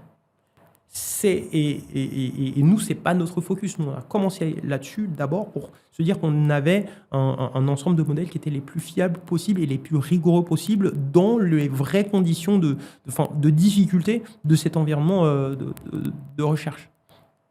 Donc, on ne sait que très peu de choses, mais par contre, c'est en train de changer. Comment, justement, avez-vous fait pour rendre votre outil, entre guillemets, vos outils fiables ? On avait parlé en préparation d'hallucination et tu nous avais expliqué un peu ce qu'était l'hallucination. Est-ce que tu peux justement nous en dire un peu plus ? Alors, il y a un constat très très simple lorsqu'on essaie de se poser des questions et qu'on fait des expérimentations un peu partout dans ces modèles-là. C'est une intuition que j'ai eue il y a très très longtemps, encore une fois grâce à certains projets de clients d'Adaihu où on commençait à jouer avec les transformers et même d'autres réseaux de neurones. Ces modèles font systématiquement ce qu'on pourrait appeler de l'association de concepts qui sont plus ou moins abstraits, plus ou moins en corrélation avec ce que nous faisons. Concrètement, si le modèle fait par exemple de la traduction, je lui dis je t'ai posé un lapin et I stood you up. En gros, il y a une association de concepts un peu bizarre, mais là c'est pas Palm Apple, Là, s'il y a du 1 pour 1, mais I stood you up et je t'ai posé un lapin, où là, il y a un truc un peu bizarre qui se passe, mais qui active en parallèle des tentatives d'association de concepts. Et le truc qui a le plus de glu et qui est le plus stable finit par arriver au score le plus haut, avoir le plus de poids. Et il y a, à la fin, une quantité de concepts associés. Et ce qui crée le plus d'hallucinations dans un environnement cohérent, c'est, et quand je parle dans un environnement cohérent, c'est de la hallucination alors qu'il y a de la donnée tangible de référence qui devrait enlever l'hallucination. C'est le fait qu'on contraigne ces modèles à parler, à faire des phrases. Si jamais la manière dont les phrases sont enclenchées ne se fait pas de la bonne façon, alors même, parce qu'on a beaucoup de ces techniques de RAG avec des gens qui font beaucoup de choses en disant je fais le search, je prends bien les éléments qu'il faut, j'ai fait un re-ranker, etc. Je passe dans le modèle et il hallucine. Si jamais il y a une activation de concept qui fait en sorte qu'au moment de la composition des phrases, surtout avec une grosse densité d'informations, si la composition des phrases n'arrive pas à finalement une phrase qui est une autre représentation finalement de la réalité ou de la vérité, de la véracité de l'information, bah, il va halluciner. Pourquoi ? Parce que peut-être qu'il y a une association de concepts. Je sais pas, j'ai jamais entraîné un modèle en Douala, mais si je dis I stood you up et je lui demande à un transformer d'essayer de faire en Douala, il est un petit peu en difficulté. Hein. Il va sortir un truc que je ne suis pas capable je ne suis pas capable de décrire. Mais surtout, il doit faire une phrase. La phrase doit être correcte sémantiquement par rapport au langage et il doit finir la phrase qu'il a commencée. Il n'a pas le droit de fermer sa gueule. Donc, quelquefois, il y aura des conneries. C'est la manière la plus intuitive de le faire. Ensuite, après, il y a un aspect finalement pour essayer de vulgariser. Il y a plein d'autres aspects techniques, mais ceux-là, on les maîtrise. La température, finalement l'espace qu'on donne, parce que au moment où on va donner une initialisation sur la phase de composition du langage, en tout cas pour les LLM, on peut lui donner plus d'espace pour qu'il ne démarre pas de la façon la plus plausible, pour essayer d'avoir un peu de créativité. Il y a toujours ces associations de concepts qui sont activées, donc même s'il ne commence pas avec exactement le premier mot, il y a peut-être le même verbe qui va revenir, et ainsi de suite, etc. Mais ça, c'est des éléments qu'on maîtrise. Tout comme les éléments qui initialisent en fait, l'activation de tous ces concepts, d'ailleurs, qui se font en parallèle, ils ne se font pas séquentiellement. Donc la hiérarchisation mot pour mot, la prédiction du mot premier après le mot deuxième, c'est pas exactement comme ça que ça se fait dans cette couche du modèle qui est abstraite. Mais c'est pas si différent que ça du fonctionnement du cerveau. J'aime bien prendre cet exemple. Donc, en ce moment, je radote dessus l'amour maternel. Moi, ma mère, ça passe par me faire de la bouffe, m'engueuler quand je l'ai pas appelé assez souvent et j'ai pas assez le temps de l'appeler assez souvent. Pour d'autres, c'est elle me donne de l'argent à Noël. Ma mère n'a jamais fait ça. Enfin, on se fait une représentation de l'amour maternel, et si jamais quelqu'un faisait un dessin sur l'amour maternel et qui décrit sa mère il dessine sa mère en train de lui donner de l'argent à Noël, bah, je vais lui dire que ce type hallucine. Mais c'est juste sa représentation d'eux. Et je finirai sur le fait de se dire que on a cette limitation du langage parce que le langage n'est pas déterministe. On a l'impression que le langage est déterministe, mais non. Le langage, c'est un vecteur qui augmente les chances pour que le système d'interprétation, à savoir l'autre individu, se fasse une représentation de l'idée la plus proche de ce qu'on aimait. Mais voilà, c'est pour ça qu'on essaie d'être précis avec les mots, c'est pour ça qu'il y a des malentendus, etc. C'est pour ça qu'il y a des préjugés, c'est pour ça qu'il y a plein de choses qui se passent dans la sphère de la communication, parce que le langage n'est pas déterministe, et parce qu'il n'est pas déterministe, il y a des approximations. Et les hallucinations, ce n'est pas vraiment des approximations, c'est des limites du concept lorsqu'il s'agit de communiquer à travers le langage. Ok. Si on prend un aspect un peu plus, si je peux dire un peu commercial ou plutôt business, si tu arrives justement à faire, ne serait-ce que trouver un médicament pour l'une de ces maladies, j'ai envie de dire le potentiel de la société est presque... On en a un, on a besoin de trouver un... On aura besoin de trouver un co-licensing parce qu'on veut continuer à faire des outils et pas devenir une pharma. On sait que les sociétés pharmaceutiques ont beaucoup de choses à faire. J'y reviendrai.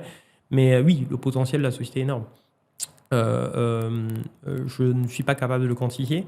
Mais je suis plutôt confiant sur le fait de se dire que on a eu jusqu'ici 100% de réussite sur toutes les pathologies auxquelles on s'est attaqué.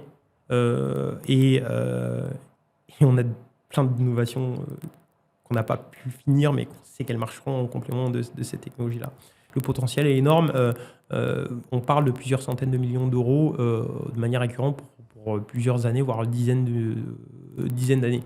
Ce ne sera pas le revenu principal, mais on a l'homme de la situation, Jérôme Cabane, qui nous a rejoint pour diriger le revenu, mais pas que le revenu logiciel, et surtout un gros focus avec justement cet aspect partenariat où on va mettre à disposition cette propriété intellectuelle pour que des laboratoires produisent des médicaments, voire même utilisent des médicaments déjà existants sur des cibles qu'on a découvertes.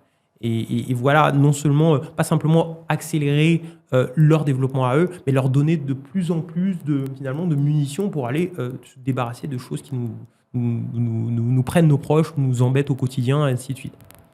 Ok.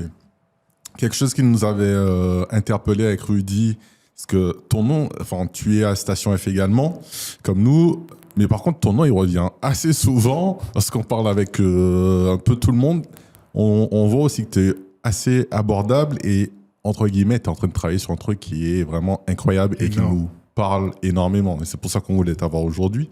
Ce qu'on entend aussi qui revient assez souvent, et ça va avec ce que tu es en train d'expliquer, on parle de toi comme la future licorne de Station F. Est-ce que tu souhaites en parler? Est-ce qu'il y a des choses, entre guillemets, que tu peux ou pas dire? Alors, aujourd'hui, une chose est claire, c'est que on a craqué des problèmes durs. On a craqué des problèmes durs à l'échelle industrielle. On a montré plusieurs manières de générer de la valeur, du revenu. On le fait directement avec notre plateforme qui sert à l'écosystème pharma et leurs prestataires, les CRO et d'autres acteurs du medical writing, etc. À travers finalement la R&D et les cibles thérapeutiques et les traitements qu'on trouve, nous, associés, mais aussi à travers d'autres partenariats, notamment dans le monde de l'assurance santé. C'est encore confidentiel, mais c'est vraiment du lourd. Et surtout, on a une technologie différenciante et on a d'autres pistes de valorisation de nos technologies et on a beaucoup d'innovation. Donc, est-ce que notre ambition, c'est d'être la prochaine licorne de Station F? Oui, très clairement. Est-ce que ça arrivera vite? On travaille pour ça. On a la chance aussi d'avoir un écosystème. On a travaillé pour avoir un écosystème. Aujourd'hui, on a des accords stratégiques avec le board d'Europe de Dell. On a un partenariat stratégique avec NVIDIA, avec le groupe Iliad et Scaleway, avec Microsoft qui va beaucoup nous aider sur le go-to-market aux US. On n'a laissé au hasard aucun élément. Le moment où on a su qu'on avait quelque chose qui serait différenciant, on s'est assuré que ce serait aisément intégré chez les clients d'entreprise avec les contraintes qu'il faudrait. On s'est assuré la confiance de l'écosystème qui nous aiderait à déployer très rapidement. Par exemple, si dans un hôpital, il faut la technologie, mais eux ne vont pas aller dans le cloud, on le met sur du bare metal Dell et hop, c'est livré. Et ils connaissent la technologie et les forces de vente Dell connaissent la technologie, savent en parler et connaissent l'impact. Mais c'est aussi, ça fait aussi partie de choses que je fais naturellement à Station F. Il y a beaucoup de gens qui travaillent sur des éléments, des approches différentes, des approches complémentaires. Il y a des gens avec qui on peut partager de la technologie. On a réglé des problèmes, ils peuvent le faire. Si eux utilisent notre technologie de manière différente et trouvent des limitations là-dessus, c'est peut-être une limitation qui n'apparaîtra pas au moment où il faut soigner quelqu'un. On construit un écosystème. On n'a laissé absolument rien au hasard pour l'exécution des 10 prochaines années de la société. Et on a eu la chance d'être bien encadrés. Les équipes de Station F, je le dis, elles sont vraiment super. Les gens qui ont la chance d'être à Station F, il y a vos clients qui passent toutes les semaines, tous les mois. Soyez juste attentifs. Ils sont là. Nous, on a tellement de salons qui se sont passés à Station F. On a vu tous les clients clés qu'on a dans notre pipeline. Et il y en a même qu'on a laissé passer parce qu'on n'est pas assez pour faire le customer facing de ces choses-là. Enfin, il y a des machines pour aller vous ouvrir les portes. Faut vraiment bien se servir de l'endroit. Ne pas hésiter à tenter des partenariats avec des sociétés. Parfois ça marche, parfois ça marche pas. Mais quelqu'un qui résout un problème auquel tu peux être confronté, c'est quelqu'un qui fait gagner du temps. Et il y a des milliers de personnes qui résolvent des problèmes au quotidien à Station F. Et moi, j'aide des gens, mais je vois et j'apprends beaucoup d'eux aussi. Parfois, ils ne se rendent pas compte. Et je leur dis, non, mais vous ne vous rendez pas compte, on se rend mutuellement service. Si je t'aide à résoudre un problème, toi, t'es ma sandbox pour ce problème-là que j'aurais peut-être à résoudre dans d'autres circonstances. Cette construction d'écosystème, c'est ce qui manquait aujourd'hui à la France. L'écosystème californien, tu vas à San Francisco, c'est impossible d'écouter 3 conversations sans entendre des solutions tech, des gens qui craquent des problèmes. Même si on n'a pas d'amis à San Francisco, il y a des POC autour de soi en temps réel. On commence à voir ça à Station F et lorsqu'on s'en sert bien, on arrive à exécuter sans trop de problèmes. Oui, il faut travailler dur. Oui, c'est des heures et des nuits de sommeil.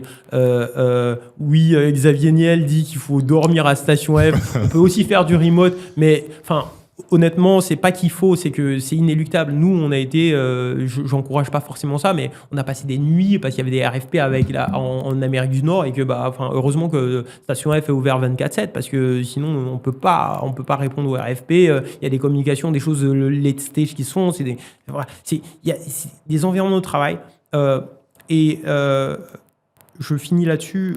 Beaucoup du succès qui se profile pour la société dépend de toutes ces personnes qui ont choisi le projet, qui se sont appropriés et qui savent précisément pour quelles raisons le projet doit avancer, qui ont transformé cette société. Je le dis, je compte vivre très très très longtemps, j'ai des enfants, je compte voir mes arrière-petits-enfants et en plus en santé. Mais si jamais je devais passer sous un bus aujourd'hui, la société se portera très bien, elle atteindra les objectifs et la mission pour laquelle elle a été créée. Et donc, vraiment, il y a une équipe qui s'est construite. Rien n'a été laissé au hasard, mais ça porte ses fruits. Et si l'écosystème nous porte, on va loin. Super. Tu as anticipé du coup ma question sur les États-Unis, YC et tout. Donc, vous n'aviez pas besoin. Est-ce que vous êtes posé la question de YC à un moment? Alors, je ne me suis jamais posé la question de YC pour la raison suivante. C'est facile. Je suis désolé, mais contextuellement, si on veut construire un leader mondial en partant de France, c'est beaucoup plus dur. Et je prétends pas donner des conseils aux gens. Il y a des gens, des serial entrepreneurs, des brutes sur tous les aspects. Par contre, il y a une chose qui marche avec moi et une autre qui ne marche pas avec moi. Si on me met en zone de confort, moi, je mets ma falle, je dors, il n'y a pas de problème. Par contre, si c'est dur, j'apprends, je me bats, je me renforce. Okay, partir de France, en plus, avec la concentration de talents tech et les esprits créatifs qu'on a ici, mais aussi les difficultés qui rendent les gens résilients parce que ce n'est pas, on connaît pas la valeur de sa boîte quand tout va bien. On connaît la valeur de sa boîte quand on est sur la corde raide, qu'on n'a pas bien dormi et qu'il y a en plus un autre projet qui se rajoute alors qu'on n'a même plus de place ni sur le bras gauche ni sur le bras droit. Avoir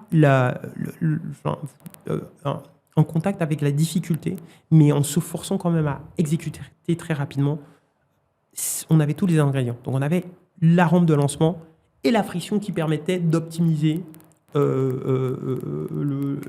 la fusée. Et l'avantage, c'est qu'au moment où ça décolle et qu'on se prépare à déployer à grande échelle, on atterrit où? Aux États-Unis, où c'est beaucoup plus facile.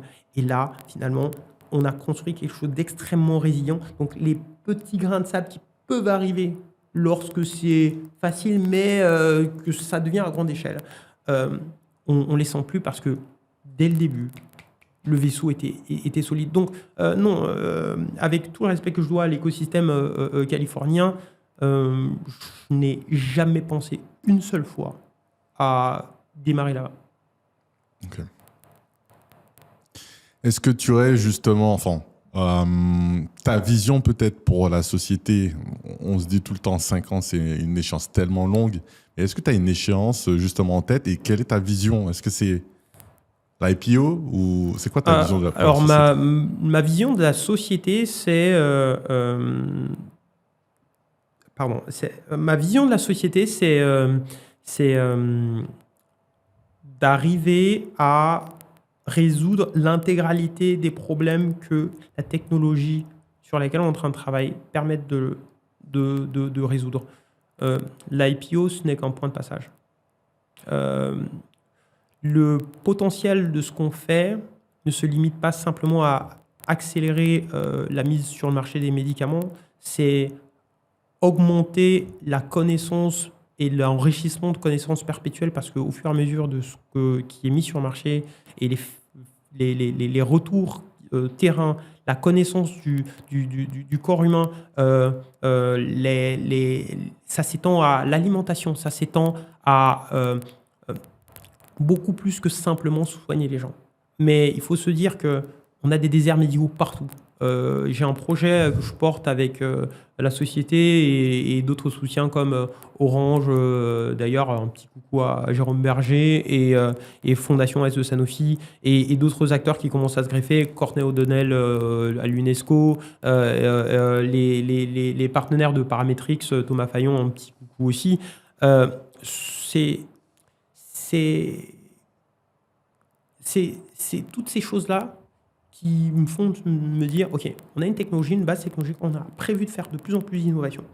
Et cette innovation-là, lorsqu'elle prend à l'échelle, si je veux être certain que jamais la mission de la société ne sera déroutée, il faut qu'elle soit autonome et qu'elle garde son ADN jusqu'au bout, parce qu'il n'y a que comme ça qu'on crée quelque chose de durable.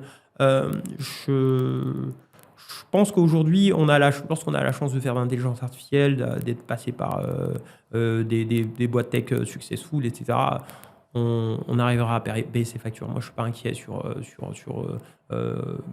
mes ambitions individuelles. Par contre, je suis terrifié par une situation où quelqu'un prendrait le contrôle de la société et transformerait ce pourquoi on a sué à ce point-là en quelque chose dont on a honte. Et je finis sur une chose, j'aime bien le citer, tout ce qui nous entoure est constitué d'intelligence humaine ou de biologie. Il n'existe que ça. Table, le micro, soit un humain l'a adapté, soit la biologie l'a créé. En ayant la maîtrise de la biologie de synthèse et l'intelligence artificielle, ça veut dire qu'on peut réinventer l'intégralité de tout ce qui nous entoure. Découverte de matériaux ou conception de matériaux sous contrainte. Les gens qui travaillent sur les ordinateurs quantiques savent très bien que si on veut des environnements de simulation suffisamment puissants dans ces éléments-là, il faudra des systèmes qui sont capables de décrire précisément les paramètres d'initialisation de cette simulation-là. Sinon, ce sera inefficient. Et en plus, je suis persuadé que beaucoup des problèmes qu'on veut résoudre avec l'informatique quantique, on peut les résoudre avec des systèmes de calcul existants. Pourquoi ? Parce que notre cerveau résout ces problèmes. Donc, j'ai une vision où la maîtrise de cette technologie sert un but premier et la mise à disposition de cette technologie-là rend un écosystème vertueux. Et l'aspect vertueux de ça, c'est de se dire que s'il y a une technologie qui est financée par exemple, l'adaptation à d'autres domaines qui sont exactement la santé, eh ben, cet argent-là, on peut le dédier à financer une recherche sur une maladie rare pour laquelle l'équation économique n'est jamais viable. Et c'est aussi pour ça que oui, l'IPO, après 5 ans d'audit, on a déjà notre CFO IPO. On a déjà mis en place ces processus qui permettront l'auditabilité qu'il faut, peu importe l'endroit où on fait l'IPO. On a ça en ligne, mais ce n'est qu'une étape. Qu'une relativement petite étape. Ok. Est-ce qu'il y a une question que tu aurais aimé qu'on te pose ? J'ai une question que je me pose tout le temps avec Nathan. Tous les mois, on se fout dans le kebab le plus pourri qu'on trouve proche de l'endroit où on est. On se pose, on se prend une leçon d'humilité, on se regarde, on se dit où est-ce qu'on s'est trompé ? Où est-ce qu'on s'est trompé juste ici ? C'est une question qu'on se pose continuellement pour remettre la boussole. Il y a des gens qui disent est-ce qu'on fait toujours la mission ? Qu'est-ce qu'on a pris ? Quels sont les KPI, etc. Non. On apprend tellement de ses erreurs. Autant, encore faut-il les reconnaître et les analyser. Et donc, où est-ce que je me suis trompé ? C'est la question que j'aimerais que chaque personne me pose chaque fois qu'il me croise en vertu de tout ça. Parce qu'il y aura beaucoup de bien à dire, mais il faut me remettre sur le plancher des bâches continuellement. Je suis personnellement, en toute transparence, un peu terrifié par l'ampleur à l'échelle individuelle. J'ai peur que tout ça me change et j'en ai pas envie, vraiment. Okay. Tu parles du succès ? De la surexposition. Le succès, c'est quelque chose que je définis pour moi. Peu importe en tant qu'homme, peu importe ce que je ferai en entreprise, etc.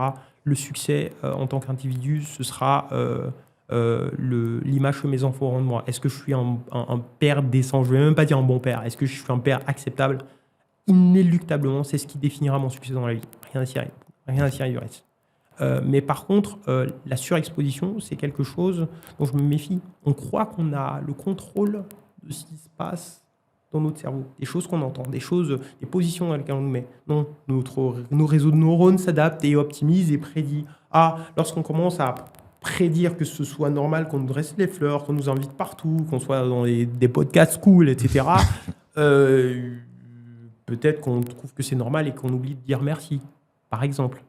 Je suis extrêmement attentif à ça, mais je sais qu'il ne suffit pas simplement d'être attentif parce que ça fait partie du cerveau humain de s'adapter. Et donc, ça, c'est peut-être la seule crainte que j'ai autour de tout ce qui se passe. Ok. Du coup, il faut qu'une des personnes de ton équipe te dise go touch some grass de temps en temps. Et je me suis entouré justement de beaucoup de gens qui ont tous cette caractéristique. Ils peuvent tous me dire de me taire, tous me dire je ne suis pas d'accord avec toi. Quelquefois, notamment pour qu'ils step up et qu'ils n'aient pas peur de faire ça, j'ai volontairement laissé collectivement l'équipe faire des erreurs, des choses que j'avais déjà expérimentées avec eux en disant vous allez voir, ce n'est pas une bonne idée. Les gars, vous vous souvenez du monorepo Mais c'est important d'avoir des gens qui soient capables de dire je ne suis pas d'accord, ok, on va faire, mais attention, j'exprime mes idées. Parce que c'est tellement dangereux la pensée unique ou la pensée commune. La confiance n'exclut pas le contrôle, moi vis-à-vis d'eux et eux vis-à-vis de moi. J'aimerais terminer avec 2 sujets, notamment brièvement sur la musique, mais si tu as ne serait-ce qu'un conseil à donner à ta fille de 14 ans ou aux autres enfants de 14 ans avec tout ce qui se passe, je parle notamment en termes d'études, en termes d'activités et autres, ce serait lequel en fait ? Si j'avais un conseil à leur donner, c'est que ce qui a de la valeur pour eux aura forcément de la valeur pour quelqu'un. S'ils veulent définir ce qu'est leur avenir, il faut qu'ils s'attaquent à des problèmes ou à des envies de création, d'expression qui ont du sens pour eux.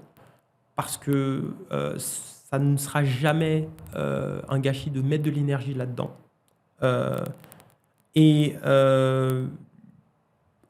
La seconde chose, c'est de ne jamais avoir peur de quoi que ce soit.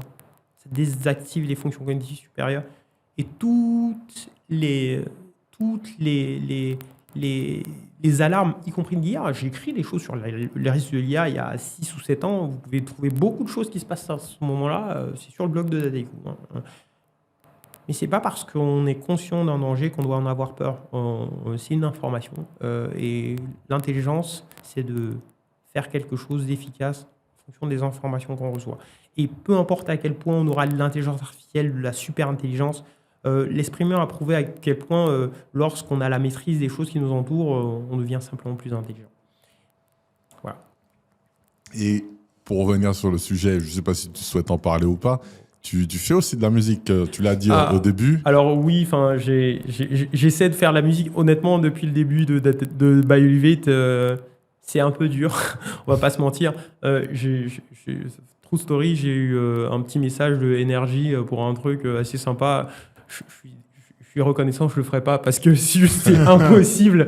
Mais oui, c'est un moyen d'expression qui est assez agréable. Je joue de plusieurs instruments de musique. J'ai un pseudo où j'ai des trucs sur Spotify. Je suis déjà passé dans des radios françaises.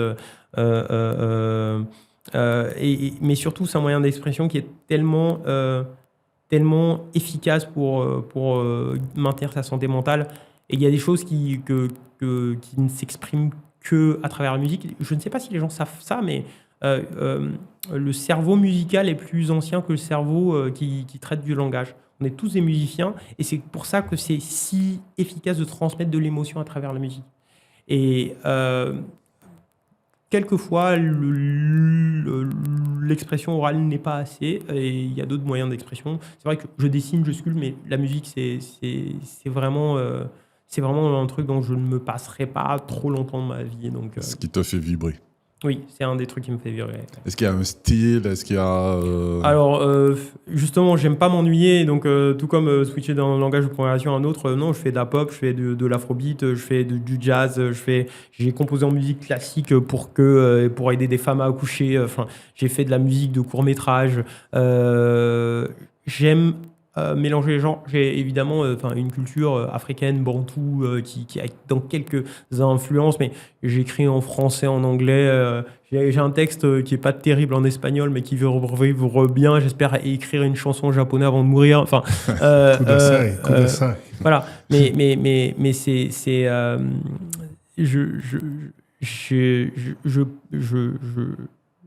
je tire du plaisir de tous les styles de musique et j'aime les approprier, même les combiner. Donc, Super. Merci beaucoup pour cet entretien. On espère qu'on aura de très bonnes nouvelles bientôt. Très bientôt. No spoiler alerte, mais oui. Pas de spoiler, parce qu'on espère que... Et puis, pour tous ceux qui ont envie de comprendre de qui Joël parlait, allez sur Crunchbase, c'est un truc assez marrant. Allez sur Crunchbase. Merci à toi, Joël. Merci. Et à très bientôt. À très bientôt.